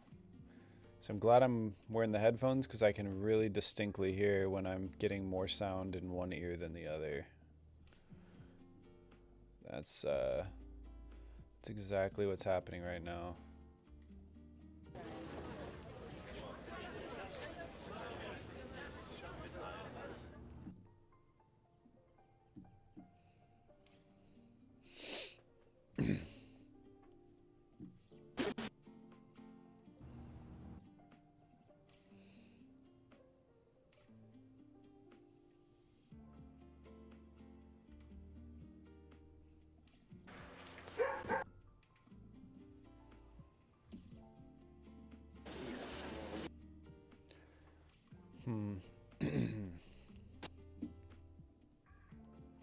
So then I gotta lead from here into this interview with this woman. Us to take her home, but we need to wait 1 to I don't know how many hours. They met her when they were here at this aid distribution facility, and they went on to interview her again, which was that clip from this interview I kind of showed early on, wherever it was. Oh yeah, of her right here. So I want to show a little bit of, or either with a voiceover or with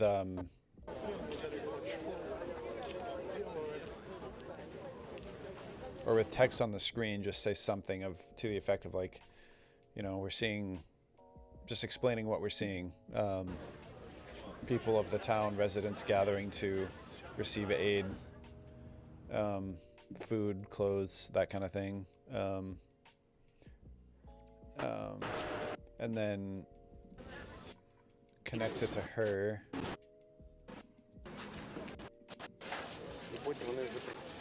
Because her surname is... Конечно, мы вас можем ответить. Дело в том, что я буду, мне сказали, что по алфавиту. И вот это пока все пройдут, Яровая, моя фамилия, можешь представить. Это придется. Это вам еще так столько ждать? Или вы уже подождали? Или вы только пришли? Не, я только пришла в магазин, туда сходила. Сейчас. She need to help. Сейчас пошла. To wait, because her surname is starting with Ya, it's the last letter in alphabet.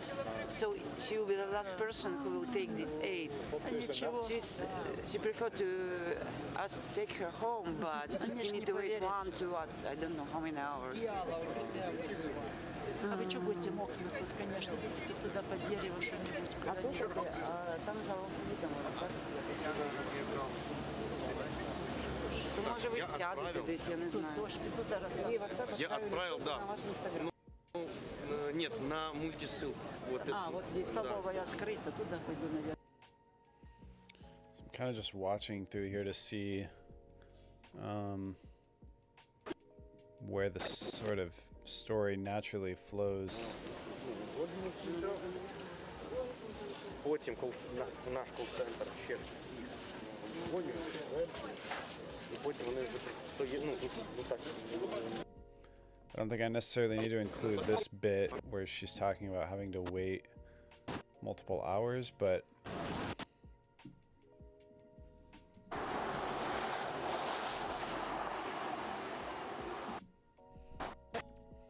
Поехать и открыть пораньше калитку. Меня сейчас отвезут иностранцы и туда, и назад, и то на свете. Ты представляешь? Ты зараз можешь только поехать и открыть пораньше калитку, или как тебе? Ну да, потому что очень быстро. Что вы тут даете? Не-не-не, я это оставлю.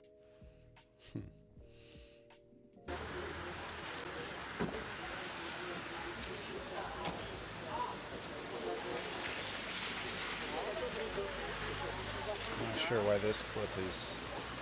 Oh, because she put a stabilizer on it.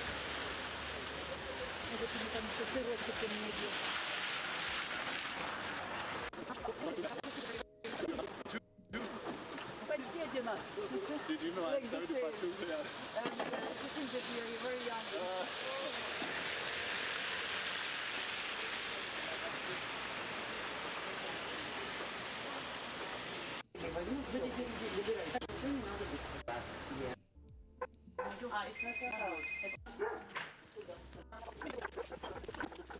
Словом вас, всего храни Господь вас, большое спасибо, храни Господь, всего доброго. Looks like there's some stabilization on this shot too. So what I think I want to do is have, show some shots from the aid distribution, have either, voiceover or text on the screen kind of explaining that a little bit. And then cut to this interview with this woman. This one was really profound as well, if I recall the translation. But then the other one was at a different scene. Trying to remember where that was. In fact, I don't have to try to remember. I can just...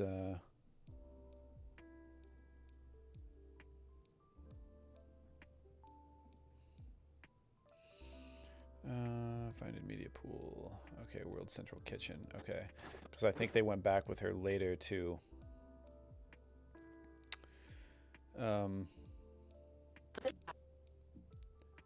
Is this the same woman actually?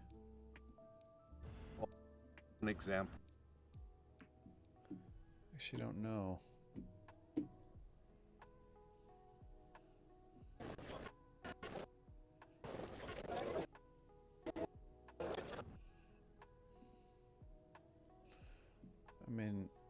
Yeah, that's her. З Бахмута мій учень, спочатку я не забула. Okay, aid distribution.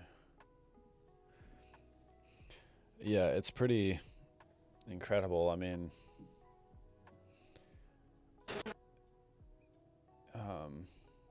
Yeah, she's got pink headpiece in this one.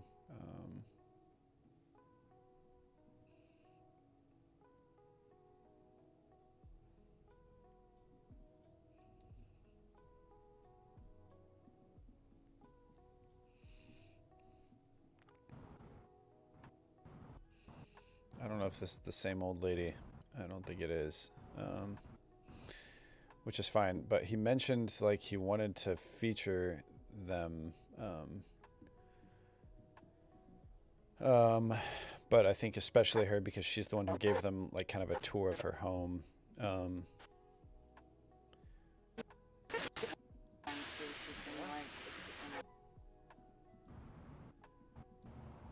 Maybe it is. It's just 2 different days. That could entirely be the case. In fact, I'm guessing that is what it is because she's talked about almost the exact same things in this interview as she did in this interview.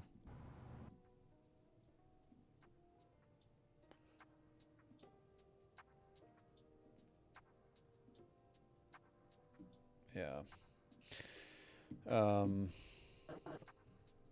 gonna go with that for now, but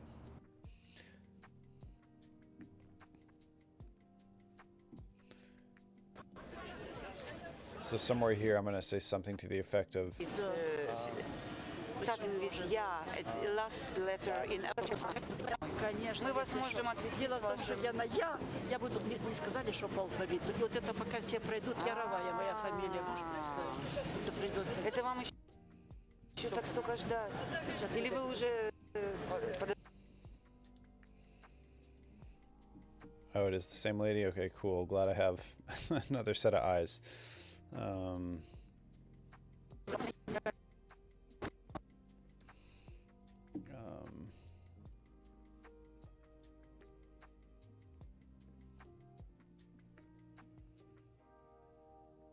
damn it. How does this keep happening? Oh my God. Man.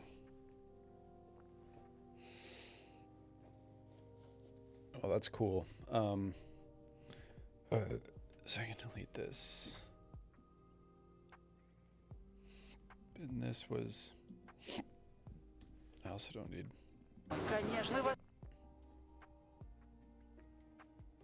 можем ответить. Дело в том, что я на So the sound is cutting in and out, which is a bummer.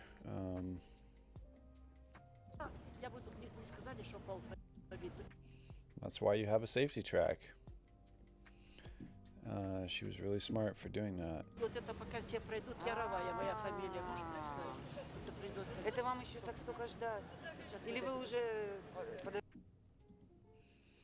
So I want to have some kind of segment of her talking about, because what she ends up saying here is like she's going to be waiting here for quite a while to receive aid because her name is at the end of the alphabet. So she's just going to be waiting the longest to receive anything. So I want to have something on screen, or again, like a voiceover that says something like, we encountered this woman, whatever her name is, because and she was gracious enough to welcome us into her home or something, like lead it into that. Это вам еще так столько ждать? Или вы уже... You need to wait. She need to help. To wait, because her surname is starting with Ya, it's the last letter in alphabet. So she will be the last person who will take this aid. She preferred to us to take her home, but we need to wait 1, 2, I don't know how many hours. А вы что будете мокнуть тут, конечно, идите туда под дерево что-нибудь. А слушайте, там за алфавитом то, может, вы сядете десь, я не знаю. Дождь, піду зараз. Я отправил, да. Ну, нет, на мультисылку. Вот это. Вот здесь Okay, so there's not really a lot of other sustenance there. I just want essentially this section where she's talking. I'll get that translated. In fact, I might already have it translated. 146. Something's telling me I have.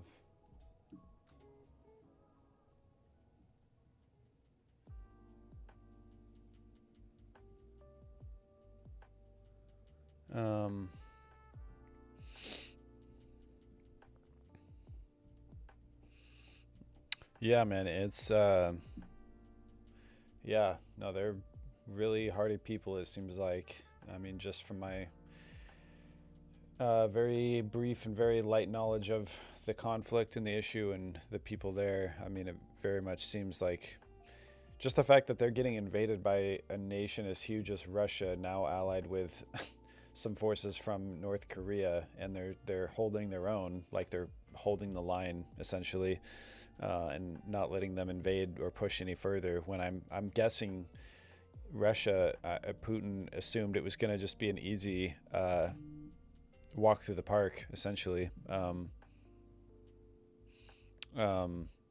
But no, they are very much of the mindset that they are not going to just take it laying down. So I think,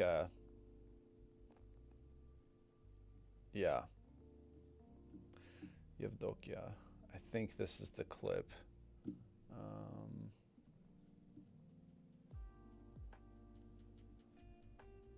Home visit 1. That might be this one.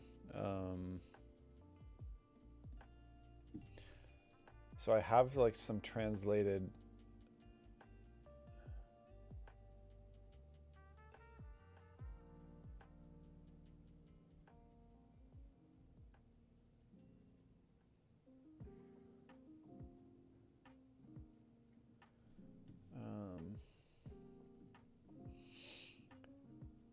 Like these are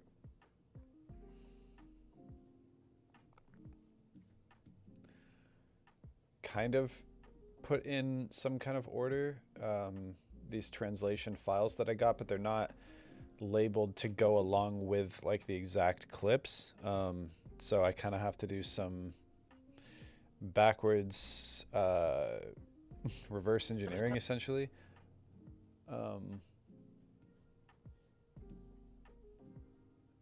So I'm assuming this is.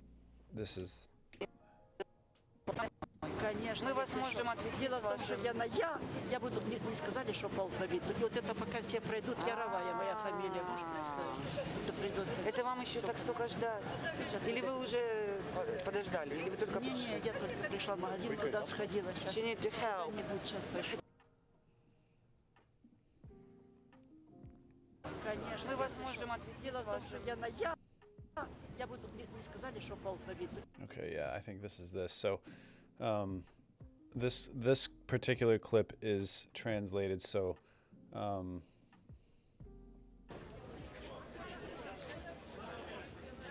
Конечно. Мы вас можем отвезти. Дело в том, что я на я буду, мне сказали, что по алфавиту. all right. So, what I'm gonna do is pull open a text. I'm gonna just grab a title and just bring it in here. Конечно.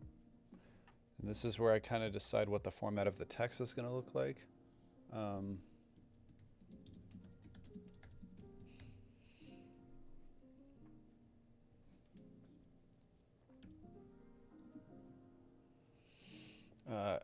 I just like this little like soft introduction to this character with this conversation, because this seems like the first time they met her. Yevdokia, it looks like is her name, and this woman who's talking to her on the right side of the screen is the translator that's there. So we'll kind of do a little introduction to her perhaps later on, but starting off, I just want to introduce this woman and have just like a little translation come up on screen of who she is and what she's saying, and just showing it as a normal conversation, you know. But first, gotta find a font that kind of works. And really, this is another one of those things, like it's not really gonna make or break it no matter what I pick, but you kind of want it to be something that does justice to the project, you know, something that's legible, of course, is important.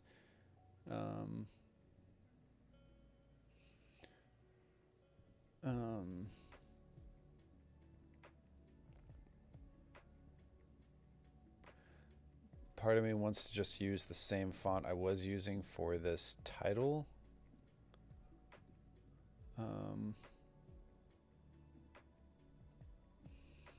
Just to keep everything very consistent, but typically like the titles are not always the same as the subtitles. So we'll see.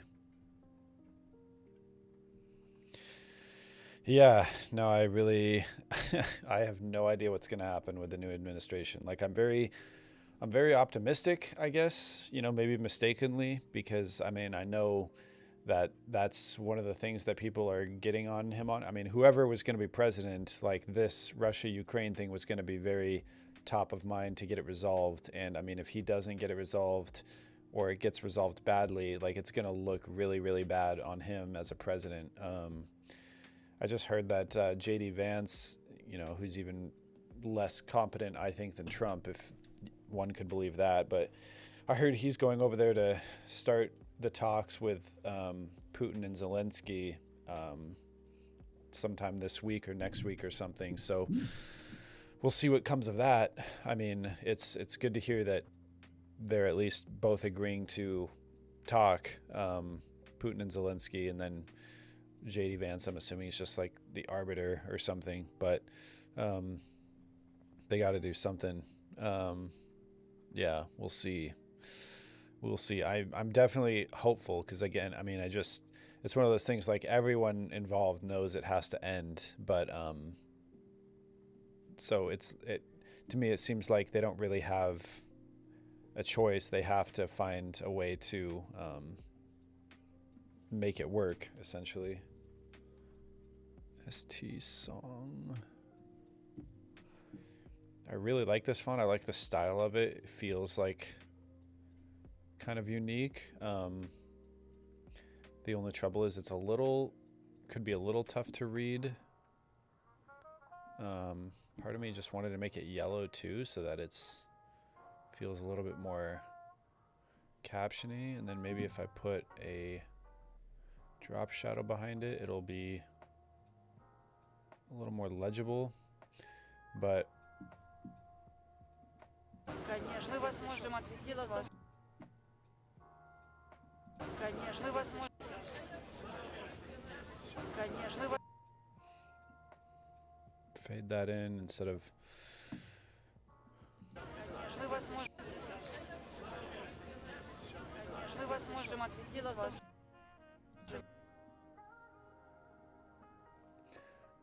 So I have the translation here, so I'm really just going to copy and paste this from the Google Doc, and then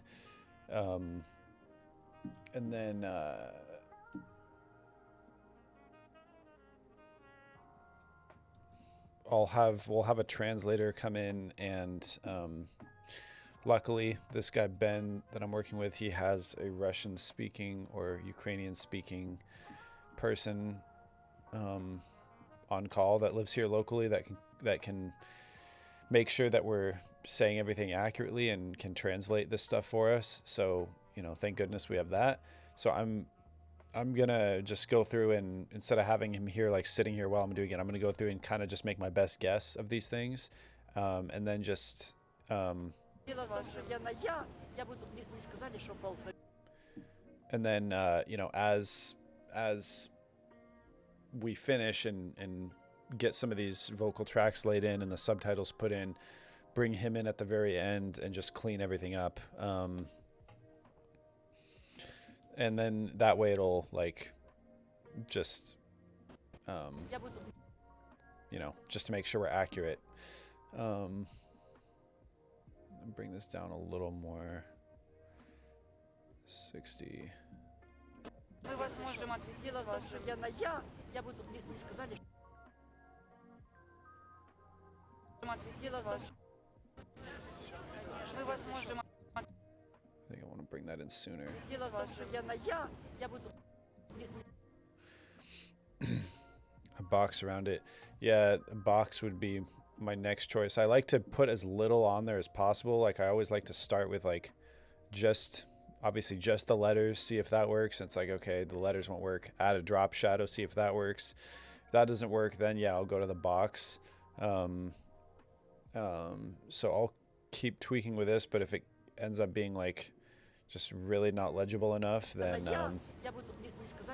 I'll probably add a box.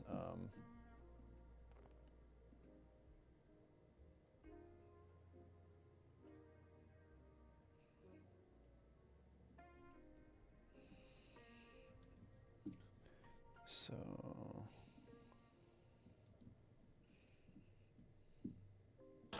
Мы вас можем ответила ваша. Я буду. Не знали, что по алфавиту. Конечно, мы вас можем ответила ваша. Я буду. Не сказали, что по алфавиту. И вот это пока все пройдут, я сказали, что по алфавиту. И вот это пока. Я буду. Не сказали, что по алфавиту. И вот это пока все. Мы вас можем ответила ваша. Я буду. Не сказали, что по алфавиту. И вот это пока.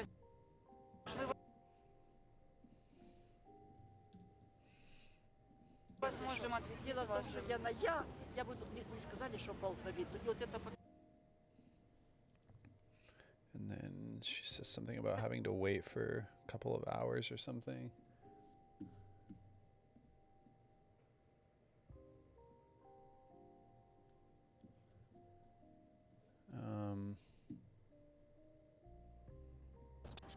Oops.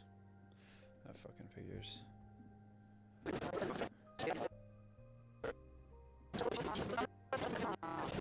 Это вам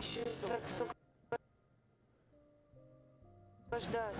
Или вы уже подождали, или вы только пришли? Не, я только пришла в магазин туда. Okay, so luckily I don't have to do too much. It's just I'm just keeping it pretty simple here. Сказали, что по алфавиту. И вот это пока все пройдут, я рава. This one will say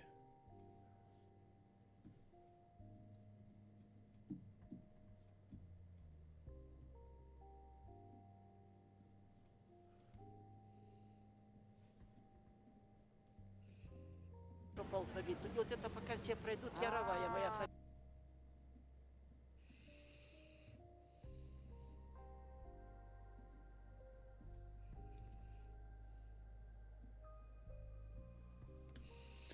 Something like that. Фамилия, можешь представить? Это придется. Это вам еще так столько ждать?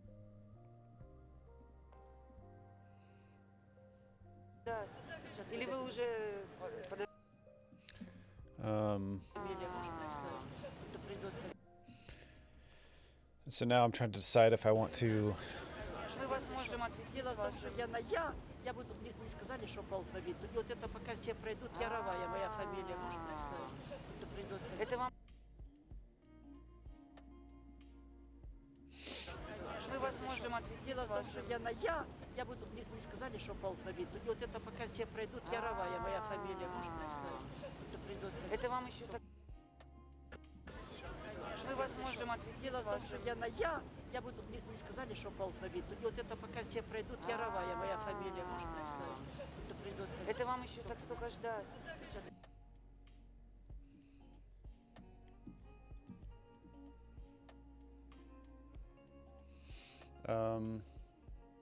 Или вы уже So now I'm just trying to decide if I want to, like, where I want to cut it off, because the next thing she says is, do you still have to wait that long, or have you just arrived? And she says, no, I already went to the store. Now I'm waiting. So this is like just kind of at the point where it's like trying to decide like where's the best point to cut things off and keep things going.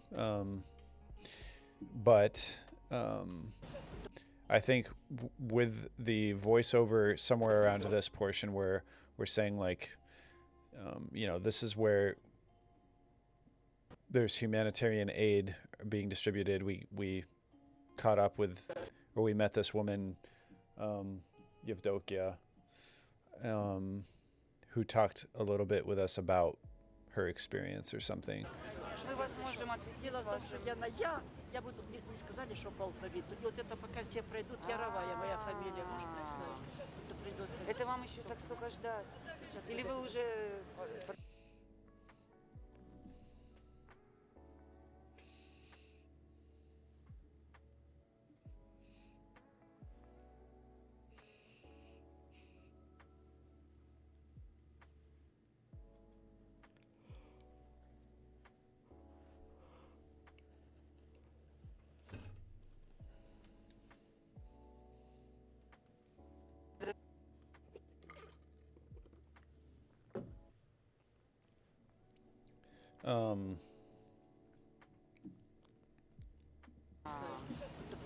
это вам еще так столько. So I think from there I'll probably cut into like, instead of including this line where she asks, do you still have to wait that long or have you just arrived? Because I captured the essence of it, which is like, this is just a genuine little conversation that happened. And, it's just like a little snapshot of what this one woman is experiencing, even just to receive aid. Like she's going to have to be here for an hour or two. And now what I want to go to is, a shot like this or something, and then Ти зараз можеш тільки відкрити парадчик, а від- maybe like this. But really, like the next thing I want to get to, what I want it to lead into is her actually welcoming them into her home here, and getting kind of a tour. І погиб. Сашенька, да, по картин говорят, что такое, представляете, да. Вот это Борина. Wallpaper. Это его комната. Это он все сделал. Картин говорят, что такое, представляете, да. Okay, so this is where I have other home visit translations that I need to figure out what she's saying and where. So it wouldn't be this one.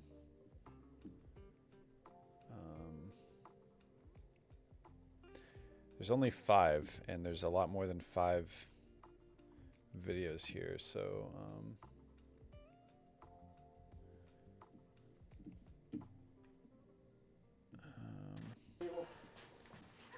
Он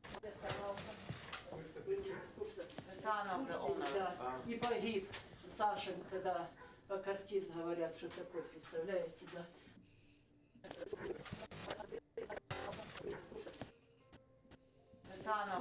Да, и погиб Сашенька, да, как артист говорят, что такое, представляете, да. Вот это Горина. So this could be her saying there's no water for the second year now and no heating either. Это его. That could be that clip. Um,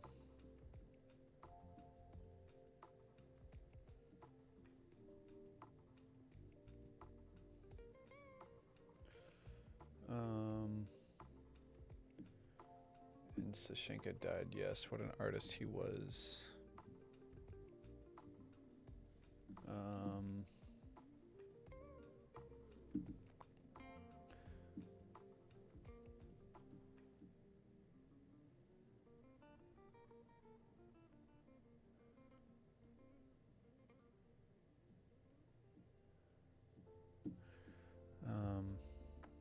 Потому что домашнее отопление.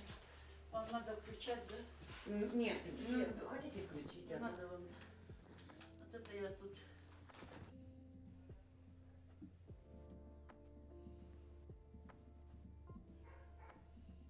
How it's raining. No, it's important. Okay, so I'm looking for a clip that's 3 minutes long of them talking. Which Все на свете. А там же мамочка, понятно.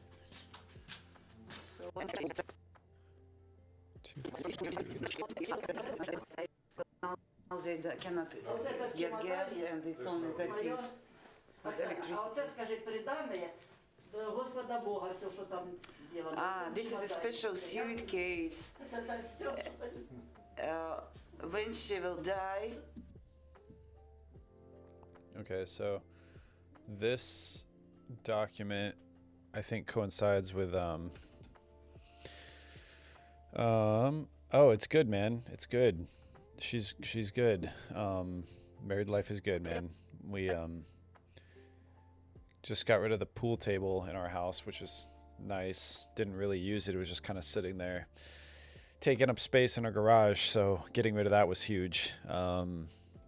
So that's always a good feeling, just like the decluttering of just a huge thing. And now we're gonna put some TLC into the garage and get some like one of those bike things, those like workout bike things, stationary bikes in there. Maybe some like weights and stuff. Like I just want to have like a little gym workout space out there. Some of those like floor mats. That was kind of our big thing. Like we have stuff like tools and stuff kind of stored away already. But then this pool table being out there, like stuff was just building up on top of it and like just piling up. So now we can kind of go in and really like declutter it, opens it up. We could even park a car in there now, even if we wanted to, which we couldn't even do that before. But mostly like we'll have room for space, which is cool. But yeah, she's good, man. We're good and it's going well. Yeah, definitely really stoked. And honestly, it's cool now doing this or like having more free time because I don't have the part-time thing. I can just kind of focus on this, come do my thing here while she's at work, and then I have more time at home essentially. So it's really nice. The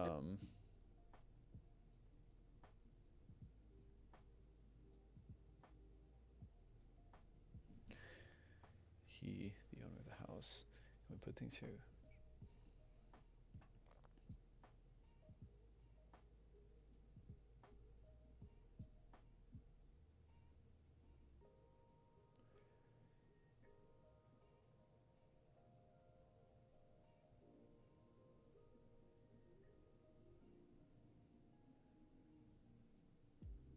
Sure, right.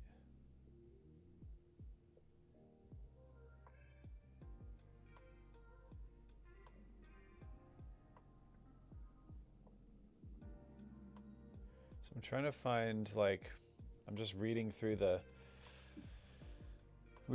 transcript here that I was kind of provided, trying to find just lines that I'd want to use. She says something to the effect of, this is my heater, there's no heating, so we definitely want to touch on, you know, that at some point.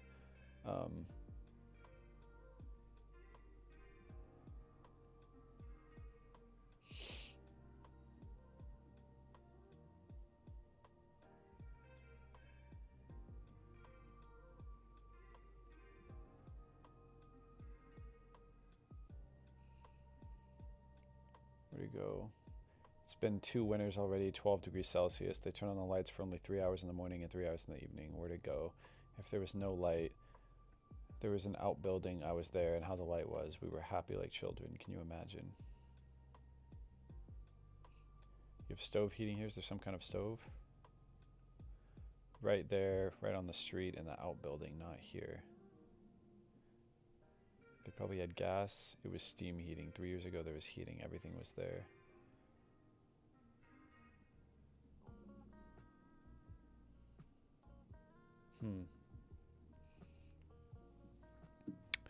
Man. So, yeah, she has some good stuff in here.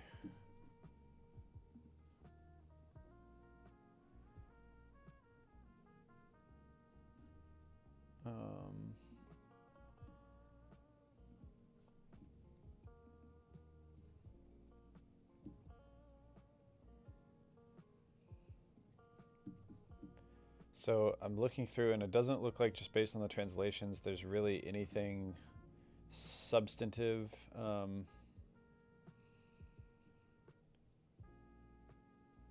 If just from these lines that I'd want to include, it's kind of just, this one is just says, and Sashenka died. Yes, what an artist he was, people say. Can you imagine, right?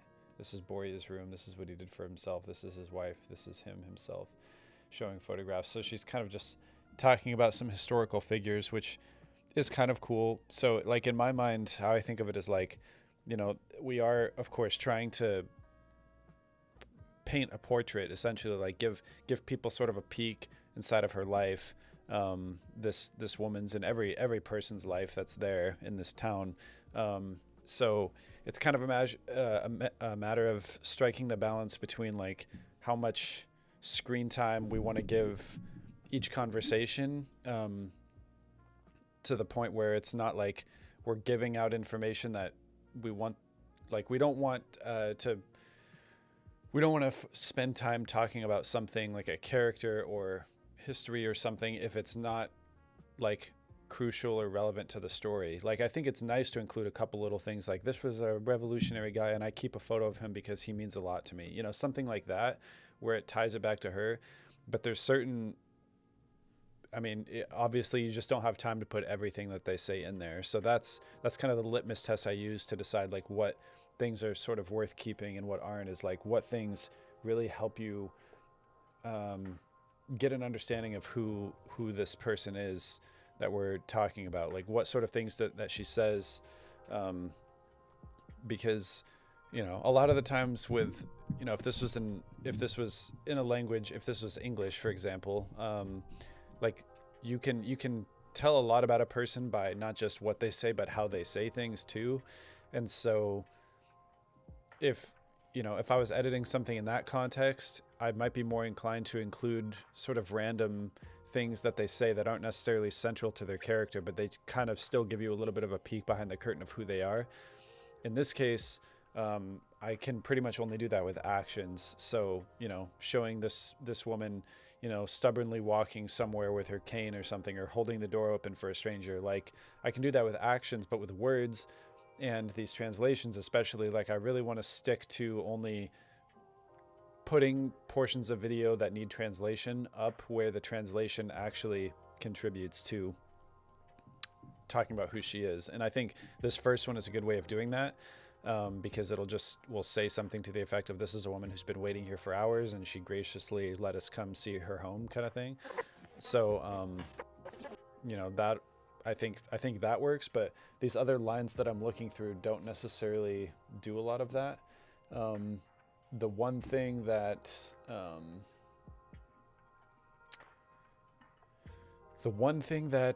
though I do want to highlight, which Ben mentioned, he came by yesterday and gave me sort of an overview of the project.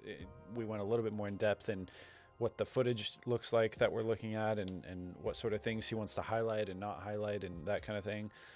This is one thing he did point out to me. This is like not necessarily a shrine. I don't know exactly what the word is, but this is, I believe, her son. I don't know even how Her to son explain. died in the army. Her son and grandfather, or something, or her son and husband maybe. She created this for them. She created this little thing for them, just to obviously remember them. So that's, something we definitely want to touch on. That's a very emotional piece. And then this, you can't really see it. There's a better shot of it right here. But this suitcase here, it's unfortunate that this shot has these things on it, because these, I don't think, have to do with what this suitcase is. But if I were to show this, obviously you'd be looking at this, you'd be drawn to the frames. But what's actually in the suitcase, she talks about it here, is some clothes, just an outfit that she has prepared for her burial, essentially. So this is just a very common cultural thing. This older woman, she has like her death outfit, essentially, like ready to go in this suitcase, so that when she's prepared for burial, they don't have to guess, I suppose. So in this suitcase is that exact thing. So she keeps it right next to this shrine of her loved ones. I think her son, she mentioned, I forgot what she said, but it's weird because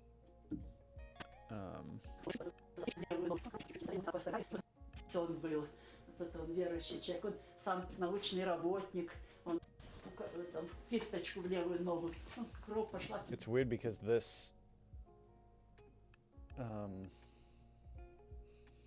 okay, I'm probably just going to translate this clip, because this document that I'm looking at, I assumed was for this clip, but the timings aren't like matching up, so I'm wondering if this is the correct thing.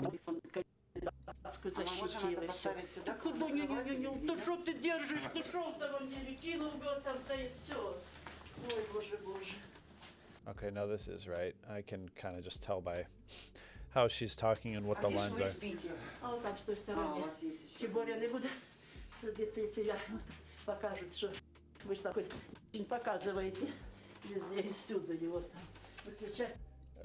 And this whole time she's talking right now, she's not really saying anything. They're trying to save power. That might be something. But she said, and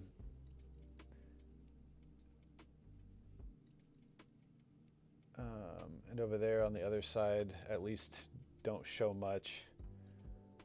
Should I turn off the lights? They will pass so that it is not dark for you. Be careful, there's a threshold here. Where would you like me to put the box? The translator asks, and she says, oh, put it here, put it anywhere is fine. I think she shut off the lights because she didn't want to show off too many things in the house on camera, potentially. Where do you sleep?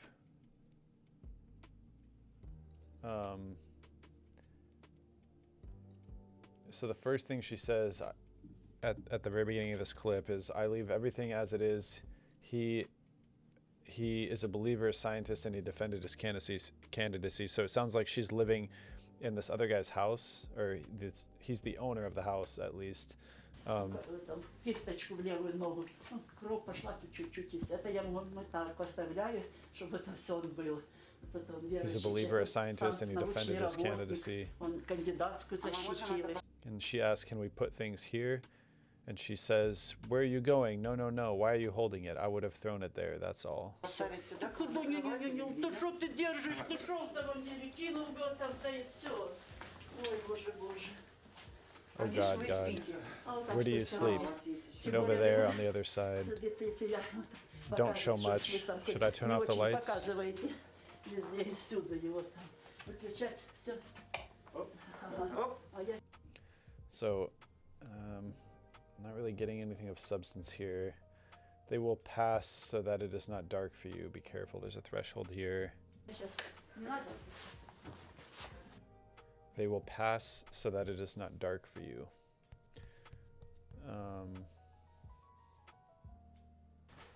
Not exactly sure what that means. Пройду, чтобы вам не темно. И тут порожек осторожно. It's weird because I'm looking at this document. It looks like this wasn't translated like using an AI thing because there's like footnotes in it.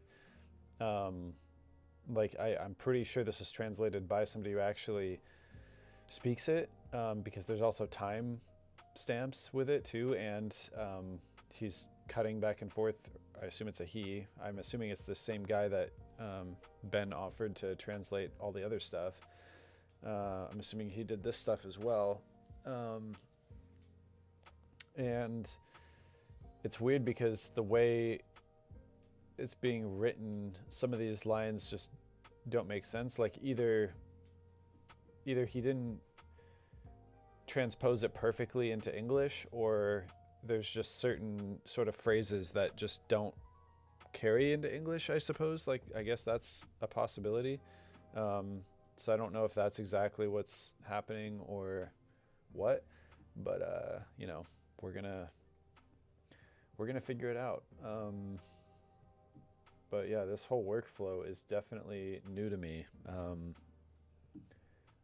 Translating things from Ukrainian into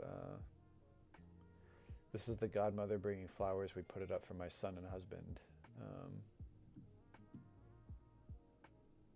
I heat with a heater because there's no heating. Do you need to turn it on? This is where I live.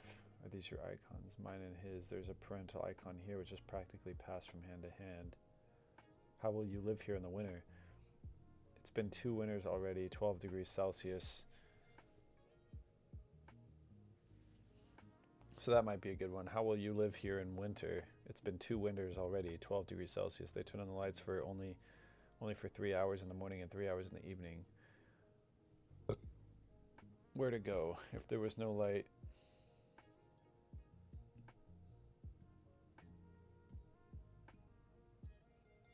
And how the light was. If there was no light, there was an outbuilding. It sounds like she kind of just, it was like one of those train of thought sort of sentences where like you sort of shift mid-sentence. Is potentially what happened here, just the way it's sort of written out here.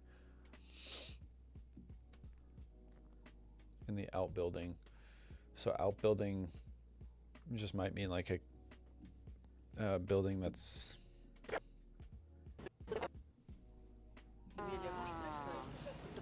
Это вам еще так столько...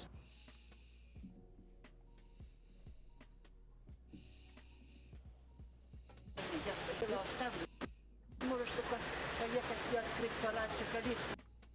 Ты представляешь? Ты зараз можешь только поехать и открыть пораньше калитку. So I'm just coming back in here to like revisit the actual edit, of course. And I want to just create a couple of transitionary pieces. I'm going to get rid of this. Couple of transitionary pieces to go from her talking to her here. In fact, instead of this, because that's a little disjointed, might do this next. Потім наш кол-центр ще всіх. Something like that. And I can always drag this audio over because you always want to have some kind of audio in the background. Еще так столько ждать. Или вы уже подождали?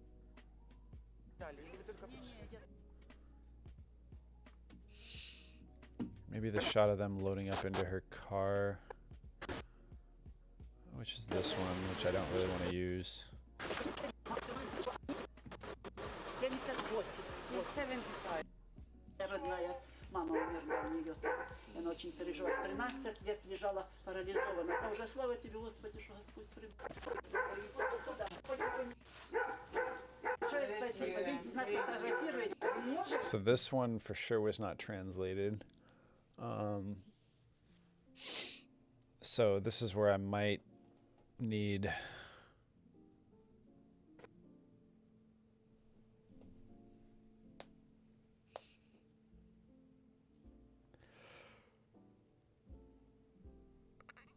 to do my own translation, which is fun.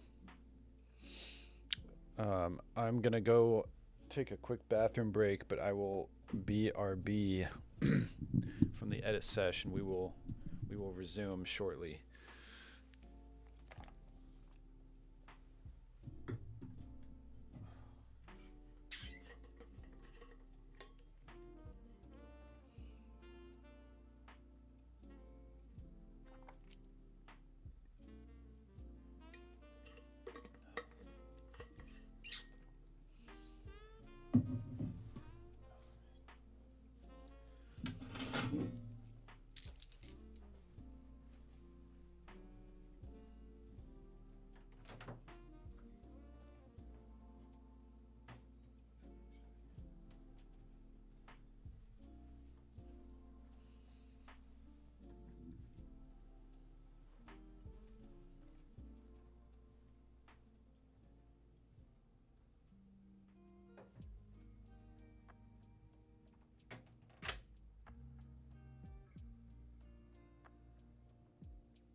Yo, man.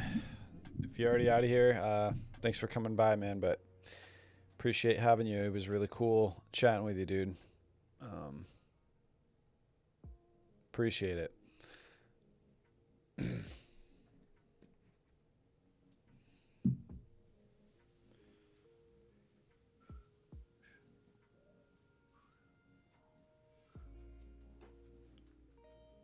Oh my God, dude. Just.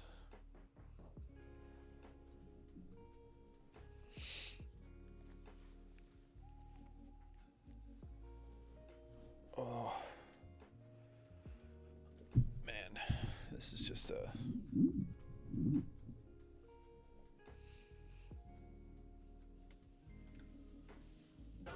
Мы вас можем отвезти. Дело в том, что я буду, мне сказали, что по алфавиту. И вот это пока все пройдут, Яровая моя фамилия, можешь представить? Это придется. Это вам еще так столько ждать? Или вы уже подождали? Или вы только пришли? Это вам еще так столько ждать? Или вы уже подождали? Или вы только пришли?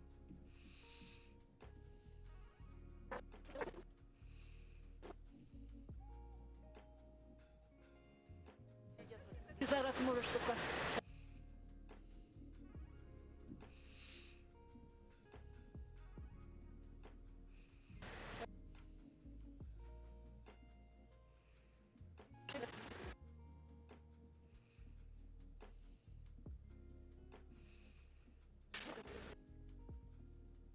Я хотів відкрити пораньше калитку.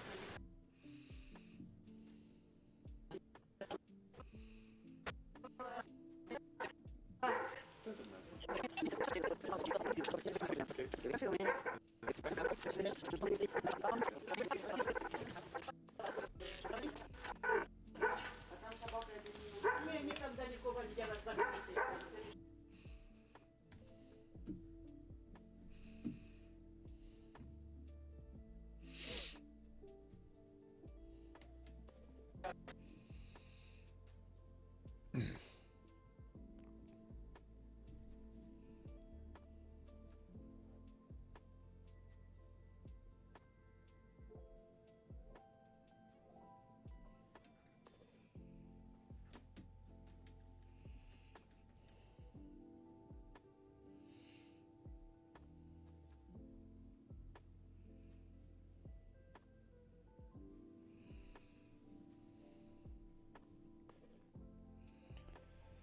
I'll have to respond to that later.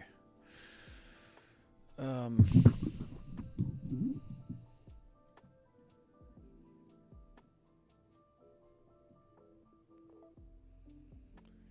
me try some like upbeat type stuff.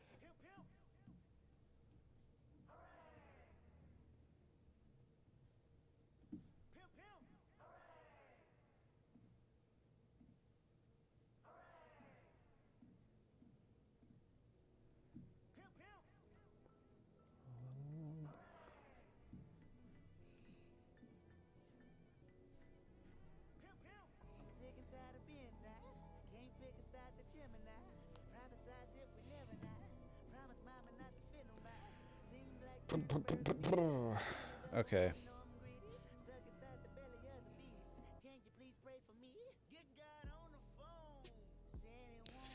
All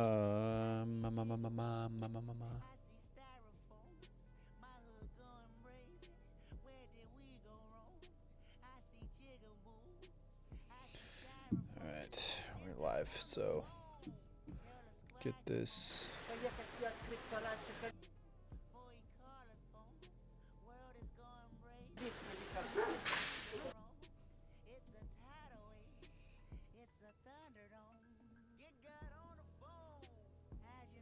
So we just want to create this little sequence of them actually showing up to her house. Man, why does this keep... It's so weird.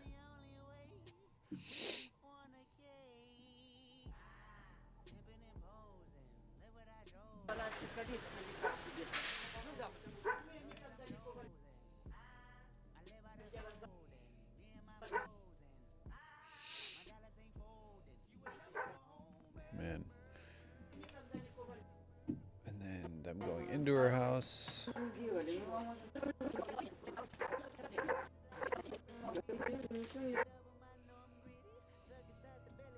делали, ну, вам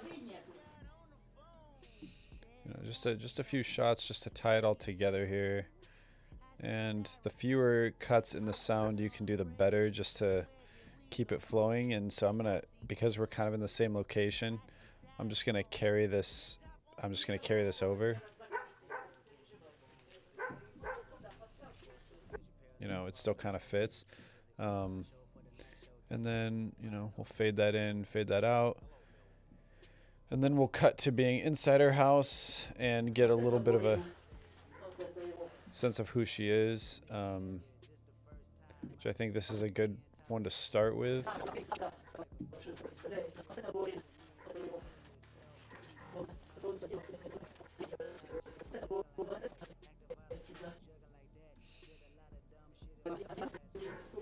Son of the owner. The owner, okay. So I need to come into here and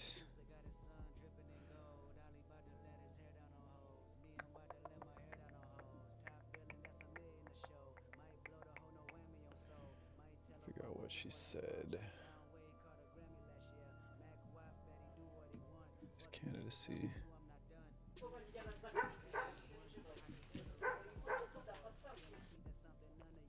Его жена.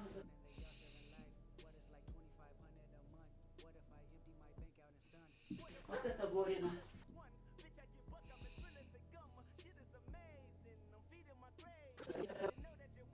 Картин говорят, что такое, представляете, да? Вот это Борина. Картин говорят, что такое.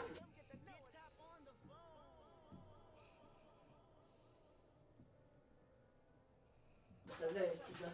Вот это Борина. Вот это его. Oh wait, this isn't this one. This is okay. I don't need that anymore.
God damn it, that's funny.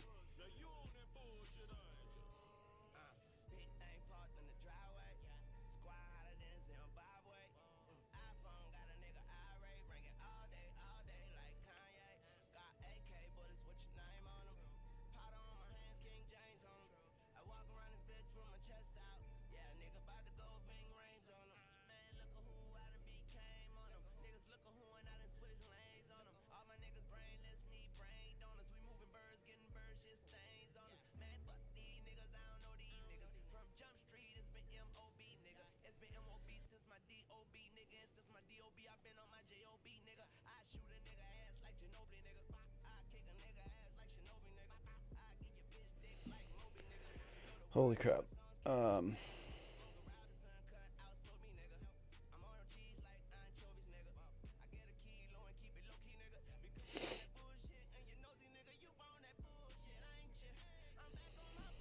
no water for second year now and no heating either. I don't know which one that's from.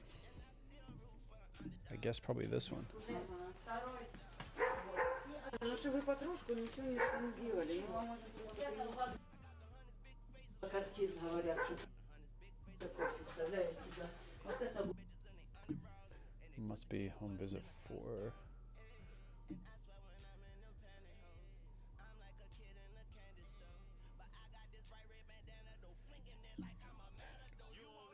Okay, so yeah, it's in this clip where she says there's been no heating and no water here.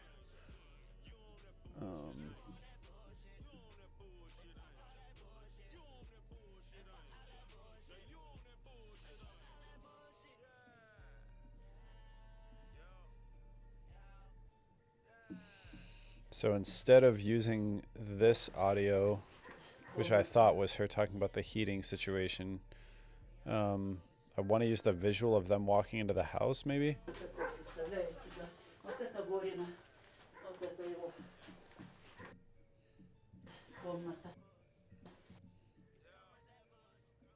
You know, maybe use the audio from it, but what I really need is the audio from this clip, which originally I thought I didn't need. So, can I just grab that real quick? Because this is where she actually says there's been no water or heating here. Ну что вы потрошку ничего не делали.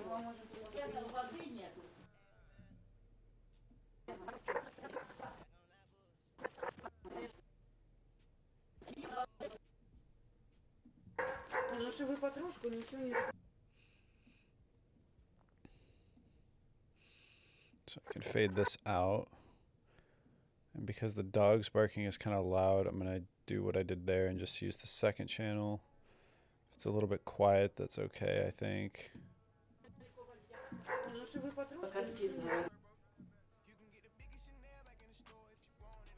There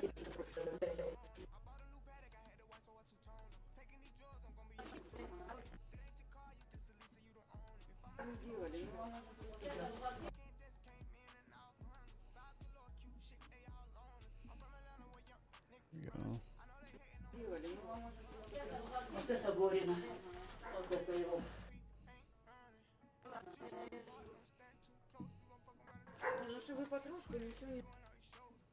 So this is where there's no water for the second year now, and no heating either. So this is where I'll grab one of these bad boys here, bring it over.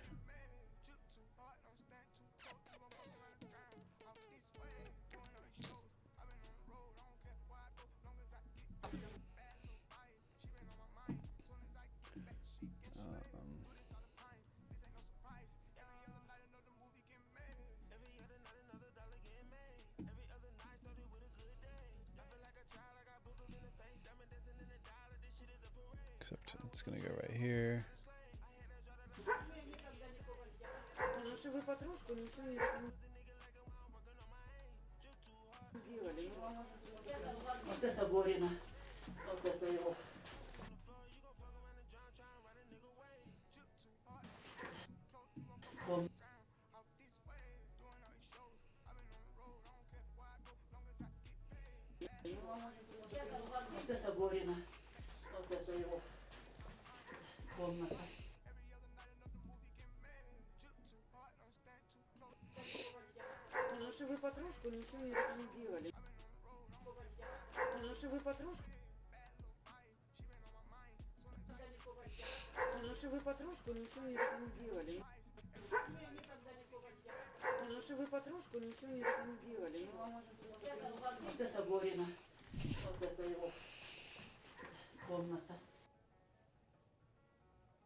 Man.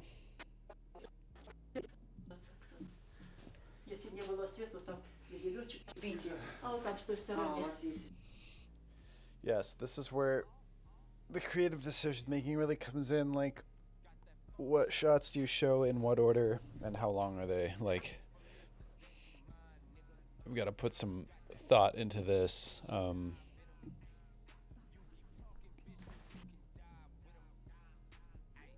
on, I don't want to do this.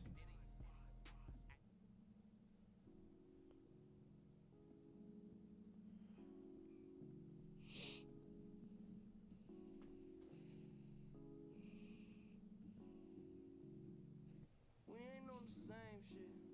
No way. You ain't from my planet, we don't speak the same language. This is syndication. Hey, I'm feeling good and hated. Shit, I don't recognize these faces. Where you from? Who you claiming? Started in the basement. Made a way above the top. Now I'm in the spaceship. In the spaceship. Shit, spaceship. All right. So here, actually, I might not use this audio. You want to like have as few of these as possible. Like, I don't want to constantly be switching audio between scenes, especially if I'm not going to be translating it to the viewer. Like,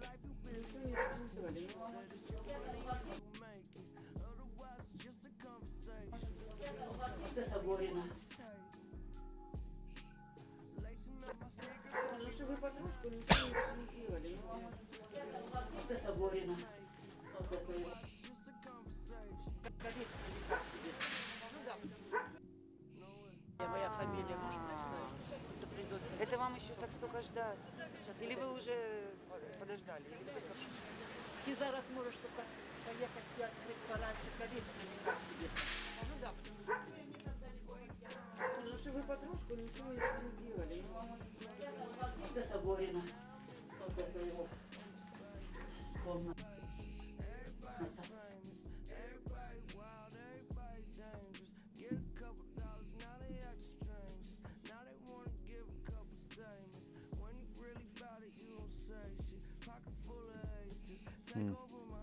Let's just run it back real quick, you know, just see kind of where we're at with stuff here.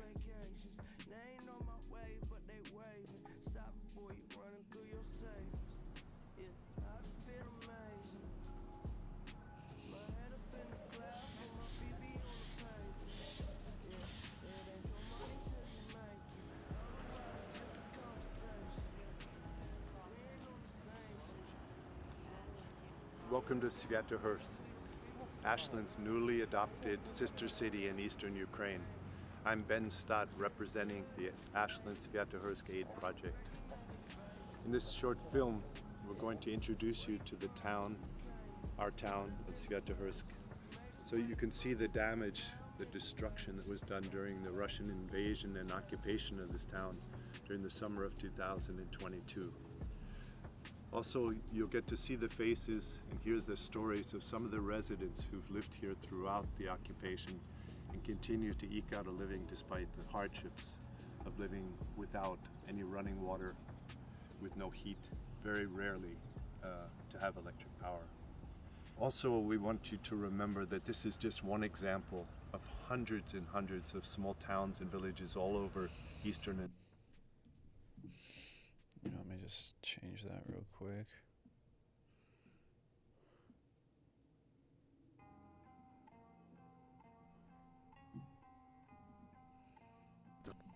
Ashland Sviatohorsk Aid Project. In this short film, we're going to introduce you to the town, our town of Sviatohorsk, so you can see the damage, the destruction that was done during the Russian invasion and occupation of this town during the summer of 2022. Also, you'll get to see the faces and hear the stories of some of the residents who've lived here throughout the occupation and continue to eke out a living despite the hardships of living without any running water, with no heat, very rarely to have electric power. Also, we want you to remember that this is just one example of hundreds and hundreds of small towns and villages all over eastern and southern Ukraine that have suffered the same kind of damage by this senseless war. The mission statement of the Sviatohorsk Aid Project is that we cannot help the whole country of Ukraine. Its problems are too vast, but we can realistically help one small village. And this is our village, Sviatohorsk.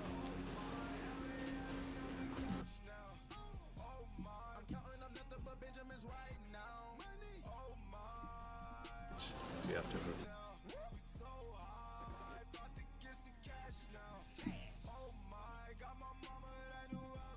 This is our village, Sviatohorsk.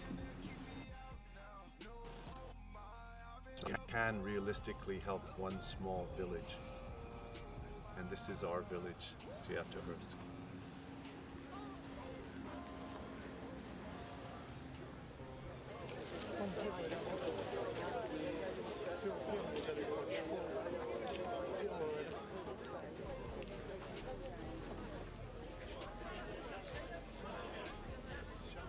Мы вас можем отвезти. Дело в том, что я буду, мне не сказали, что по алфавиту. Вот это пока все пройдут, Яровая, моя фамилия, может представить. Это придется. Это вам еще так столько ждать? Или вы уже подождали? Или вы только... Ты зараз можешь только поехать и открыть пораньше калитку или как тебе. Ну да. Ну что вы потрошку ничего не делали. И вам Вот это Борина. Вот это его комната. Let me tell you a little story about this side. You really can't make it on this side. A lot of lone stars on this side. I feel a lot home on this side. Ball till we fall on this side. Lit late night on this side. You never come around past midnight. You miss everything on this side. This side. This side. This side. This side. Your full screen effect here.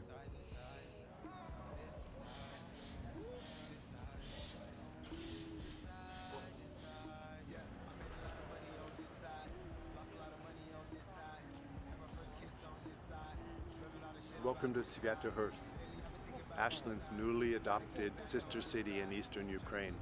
I'm Ben Stott, representing the Ashland Sviatohorsk Aid Project. In this short film, we're going to introduce you to the town, our town of Sviatohorsk, so you can see the damage, the destruction that was done during the Russian invasion and occupation of this town during the summer of 2022. Also, you'll get to see the faces and hear the stories of some of the residents who've lived here throughout the occupation and continue to eke out a living despite the hardships of living without any running water, with no heat, very rarely to have electric power. Also, we want you to remember that this is just one example of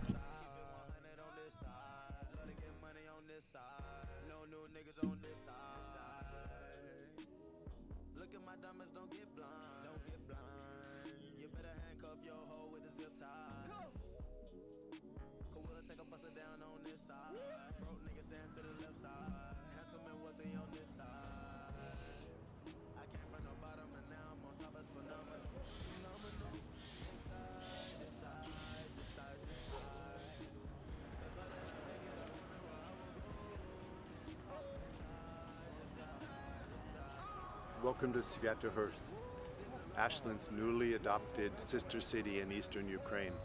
I'm Ben Stott, representing the Ashland Sviatohorsk Aid Project. In this short film, we're going to introduce you to the town, our town of Sviatohorsk, so you can see the damage, the destruction that was done during the Russian invasion and occupation of this town during the summer of 2022. Also, you'll get to see the faces and hear the stories of some of the residents who've lived here throughout the occupation and continue to eke out a living despite the hardships of living without any running water, with no heat, very rarely to have electric power. Also, we want you to remember that this is just one example of hundreds and hundreds of small towns and villages all over eastern and southern Ukraine that have suffered the same kind of damage by this senseless war. The mission statement of the Sviatohorsk Aid Project is that we cannot help the whole country of Ukraine. Its problems are too vast, but we can realistically help one small village.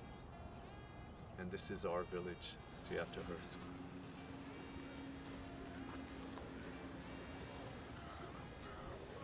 Thank you.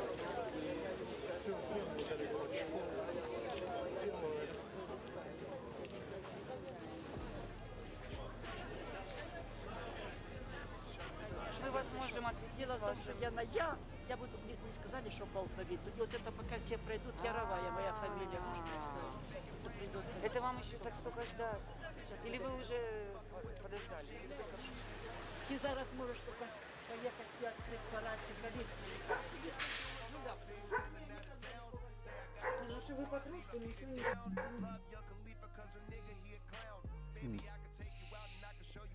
Just interesting, like watching this back, like only once I do this, go in and just put these shots in where I think they work, and then I sit and watch the whole thing back, it's like, okay, now it's feeling like it's coming together. I can kind of like get a better sense of what shot I should leave in or take out in different scenarios and situations. The fucking vest going here. I'll layer back on because it's not as warm as it was at one point.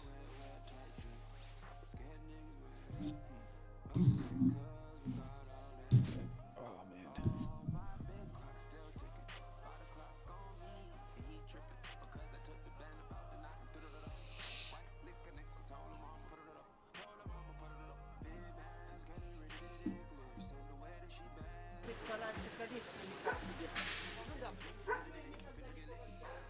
Вы подружку ничего не делали. Это Борина. Because what I'm thinking is like I just want either this shot to last longer, or I just want one more shot of them going to her, like waiting with her before they go to her house. Like we just go to her house a little too fast, you know. It's hard to explain, but that's just how it feels.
Oh, man. Yeah, this is going to be a grind, ladies and gentlemen. I'm not going to lie. This final stretch of this thing.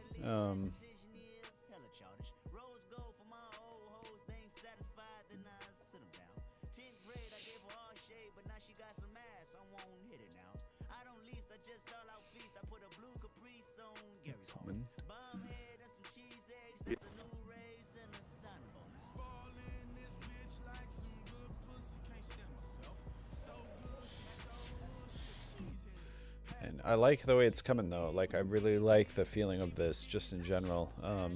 It's like a couple things I'm gonna go back and refine, but that's really honestly my favorite part, the part I look forward to the most of this whole process of editing really is you know, doing this tedious stuff is obviously the hard work you have to do to get there, to sort of earn your keep, as it were. But once you get there, like the real gratifying part is going back and doing this refining thing, going back and like just seeing what you've made so far and just sitting back, relaxing, watching it, and just trying to get a sense of how it really makes you feel. You know, that's the reason we do this kind of thing. That's the reason anybody should do what they're doing. No matter what it is your passion or hobby is, like how does it make you feel, and how do you want to allow it to make others feel? That's really all we're trying to do with just making videos like this. And at a certain level, like what I really want is to give people information and not necessarily make them feel a very particular feeling very strongly. Like, I can certainly do that kind of thing. I can certainly try to lean into certain emotions at certain times, but really, like, I want people to just be engaged with the material, you know? And sometimes that means evoking feelings, but sometimes that just means making something just a pleasure to watch too. Like, and I say all that to say, like, even if there aren't necessarily like emotionally jarring moments of this, which there definitely are, there are absolutely going to be lines that different people have said that I think will, you know, definitely resonate with a lot of people in a very profound way. I think just the fact that, you know, even though this doesn't necessarily have a strong emotional component throughout, like, there's still a lot of value in just creating something that people can just kind of watch and just, you know, feel something, you know, and just enjoy at a certain level, enjoying the aspect of just the pleasure of passively watching something, just letting visual information into your eyeballs. There's that whole thing. So, you know, that's really what I'm going for, and trying to just master this art of really just the cut, like knowing, and that means everything it could mean, like what things to cut out, what things to cut in, when to cut, how often to cut, what to cut to. That's all editing is, and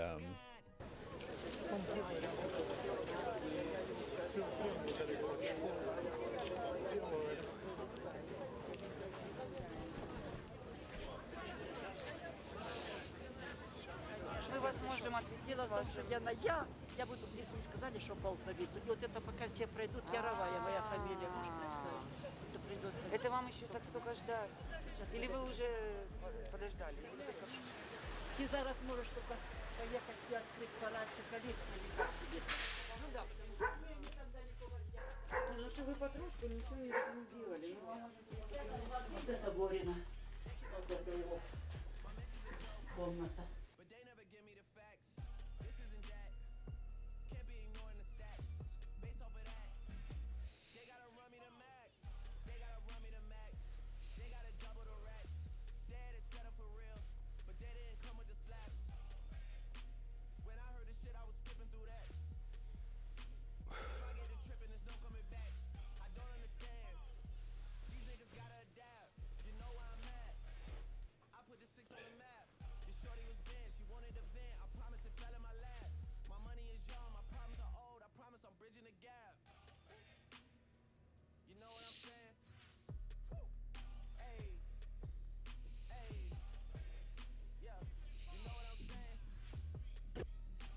Вот это пока все пройдут, Яровая, моя фамилия, можешь представить? Это придется. Это вам еще так столько ждать?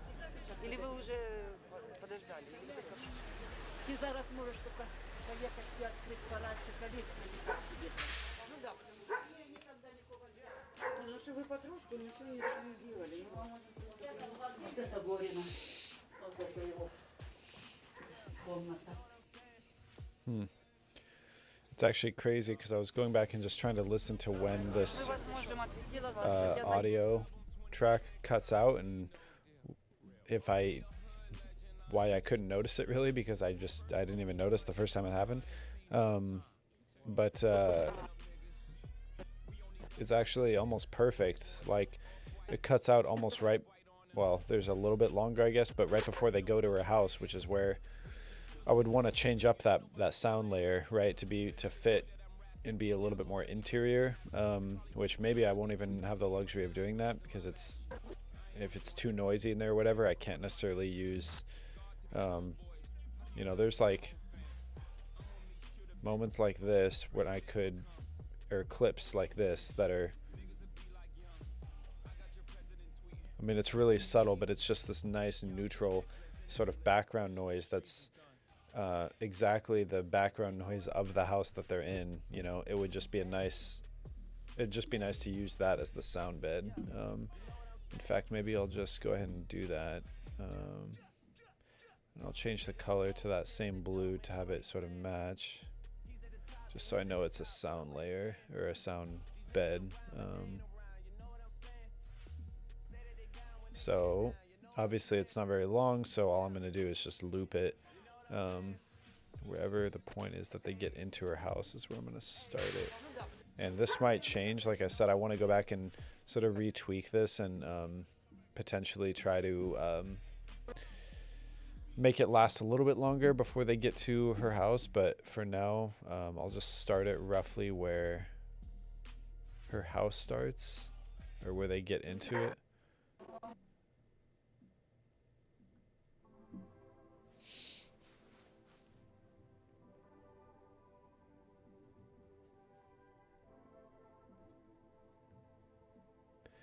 You know, something like that. Don't know exactly how long they'll be in there, but it'll just be a nice, like, oh yeah, and I forgot to do this.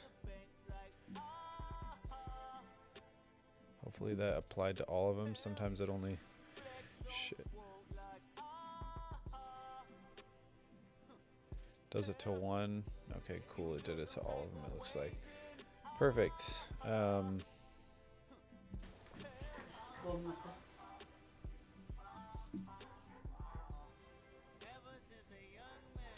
Yeah, this clip is just kind of living here right now. I need to move it.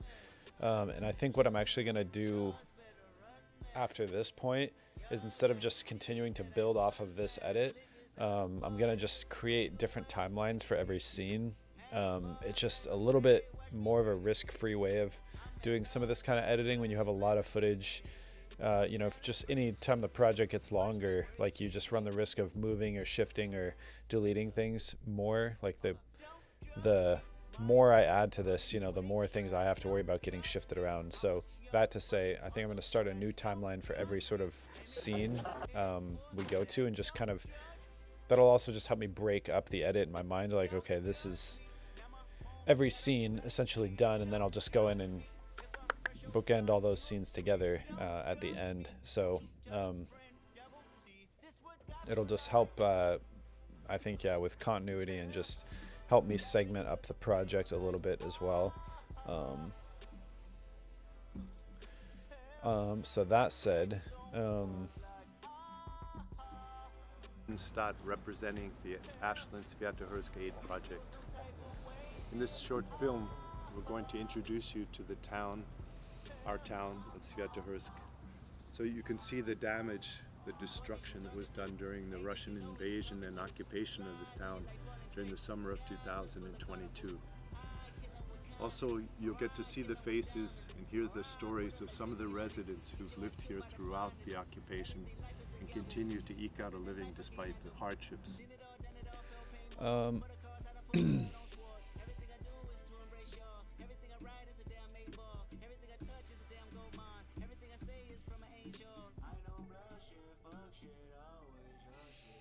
Yeah. I like that.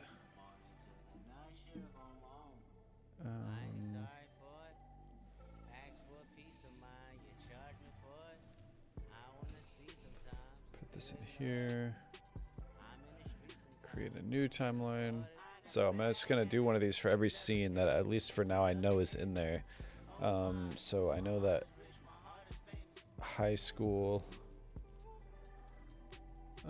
This will kind of, I think, I don't know for sure if this will go along with, like, the teenager interviews, because I don't know how much they talk about school, or even if they filmed it in the same place. I think they did, because they also had teachers there. So I think, like, the high school will be, like, all encompassing of the tour of the physical building where everything was destroyed and deteriorated. Mixed in with the actual interviews with the teachers, and who are these three here, actually. I believe he said these are three of the teachers there, along with the interviews with the students as well, the teenagers. So yeah, I think format is correct, so I'm just going to do that. There's going to be another one for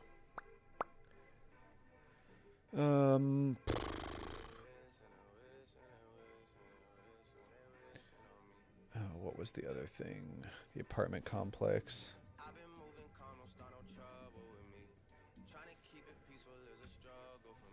That'll be its own thing. The aid distribution, I could even make that potentially last a little bit longer. I mean, they're, as you can see, there aren't really like a ton of shots of it. I pretty much used everything that was there.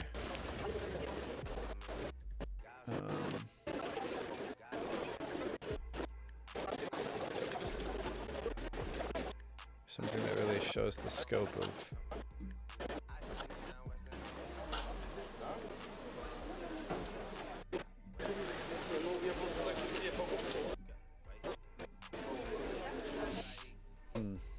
it's gonna be interesting.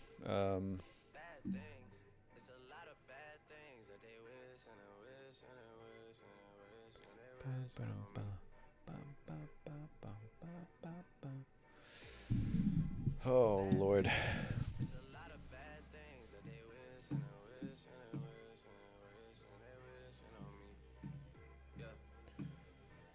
Yeah, they also met with the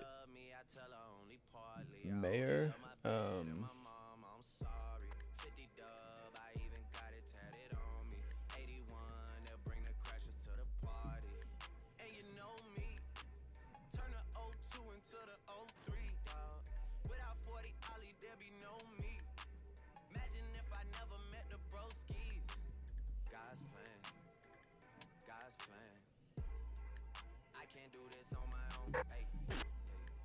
This one is also Вибрати не можна, тільки батьківщину.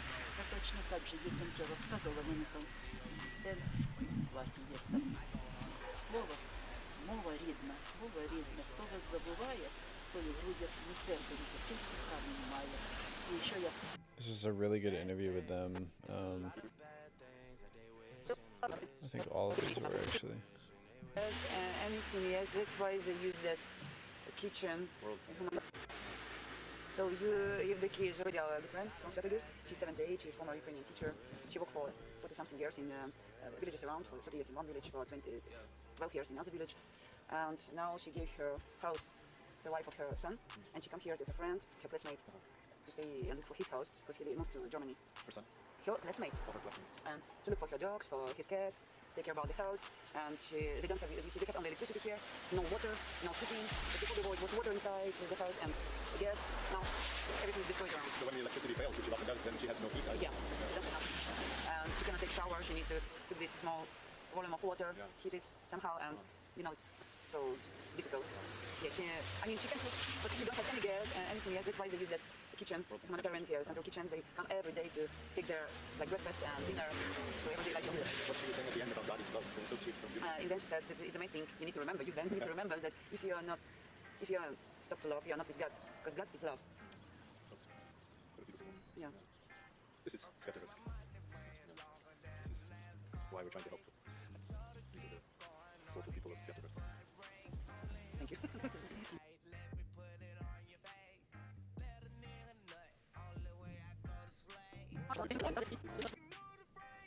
Все, так, вот все. Спасибо. Мы кажем, спасибо, не говорим как. Дякую. Дякую. А то goodbye я вже вивчила. По-англійськи. I want to take a picture with А Steve. Сережа. Да. Он помогает. Все, очень хороший. Дай Бог всего хорошего. Goodbye, I wish you Да, всего доброго вам тоже.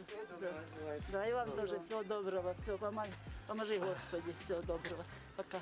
Оксаночка, ну чтобы все было хорошо, чтобы я не переживала, чтобы він там Борис мені дасть. Не-не-не, мы вашей фамилии все равно не знаем. Хорошо, Мы хорошо. адрес не снимали. Хорошо, давай, родная, пока.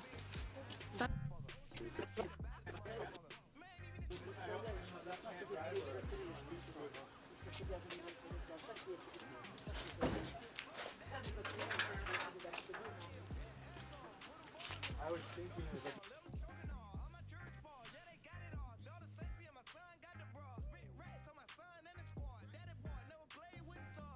важко чекати на завдання, яке ти здав, Через тиждень ти їм даєш час для того, щоб тиждень цих завдань зробили.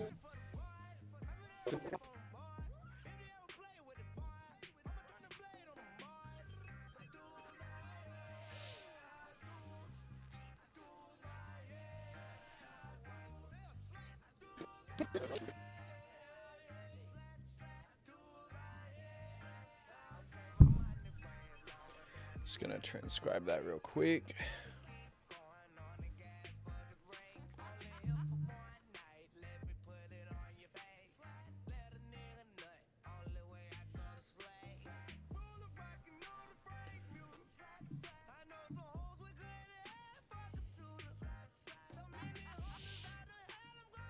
Yep, save.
Yeah, sometimes we laugh and sometimes we cry, but I guess you know now. Baby, I took a half and she took the whole thing. Slow down. Baby, we took a trip, now we on your block and it's like a ghost town. Baby, where did these niggas be at when they say they doing all this and all that? Okay. Tired of beefing you bums, you can't even pay me enough to react. Man, so just reading the translation of this clip that I just translated, and same kind of thing. I'm like trying to decide what parts of it I'd want to include, if anything. Looks like in essence they said, how are the Ukrainians doing? Everything, well, everything. Thank you. We say thank you, but not just in words. Goodbye has already been said. Mr. Liski, I want to take a statue with Tyke. Seriously, he helps. Very good. May God grant all the best. And mine has left. Yes, all the best. And he, that is, wishes you all the best. Yes, and the same to you. May the Lord help all the best. Like just giving condolences and thanks and kind of saying goodbye. And then she says goodbye, talking to the translator. I hope everything will be fine so I don't have to worry, so that there's no trouble. And then it sounds like the translator said, no, we don't even know your last name. We didn't record the address. Just kind of reassuring her that she wouldn't have to worry from a, point of view of being on camera. Like, we're not going to give any identifying information about her. So, I don't think I need to include any of that, especially if we're going to actually bring her back on a different day. I don't think I need to include this whole goodbye scene necessarily. She has a really good interview with them right here.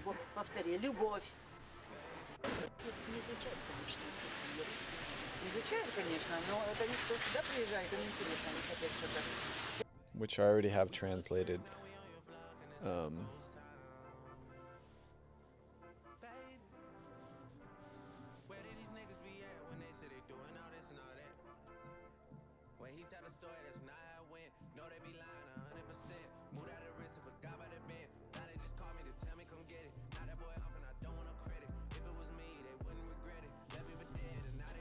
And this one's really substantial. She says a lot of, I mean, just incredible things.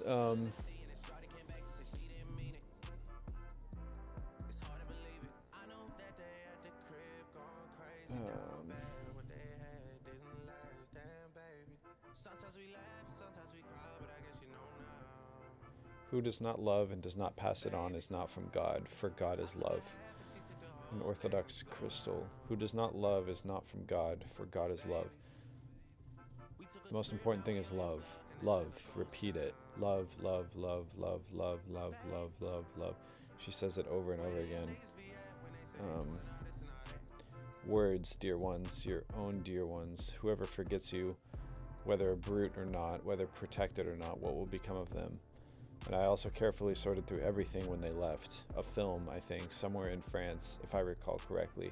A pilot was lost there, and it was a tragedy. And you, what do you take with you? Just bundled up memories, whispers that fade with time. Stand still. I know everything here. Everything is already mine. We lived here like a close-knit village, but I especially felt very good. No one complained that things were bad. Back then, I don't think Ukraine and Russia, ... The world was learning, and we started here. But it wasn't the same. Can you really grasp what we meant when we said that? But it's not like that. And Mother, I don't understand what it is. All right, someone has to walk the land. Someone has to be here. And yet, people don't write about it. What does it mean for us? May the Lord bless you for everything. Thank you. Have a good day. Thank you. I wish you well. I mean, we could use this as a goodbye. I think that other scene where she's just talking about her other friend there, probably not necessary. And they also, of course, have this portion here where she's saying, she's kind of summarizing everything she said over the course of that time they were in her house and everything. You know, that's also pretty substantial.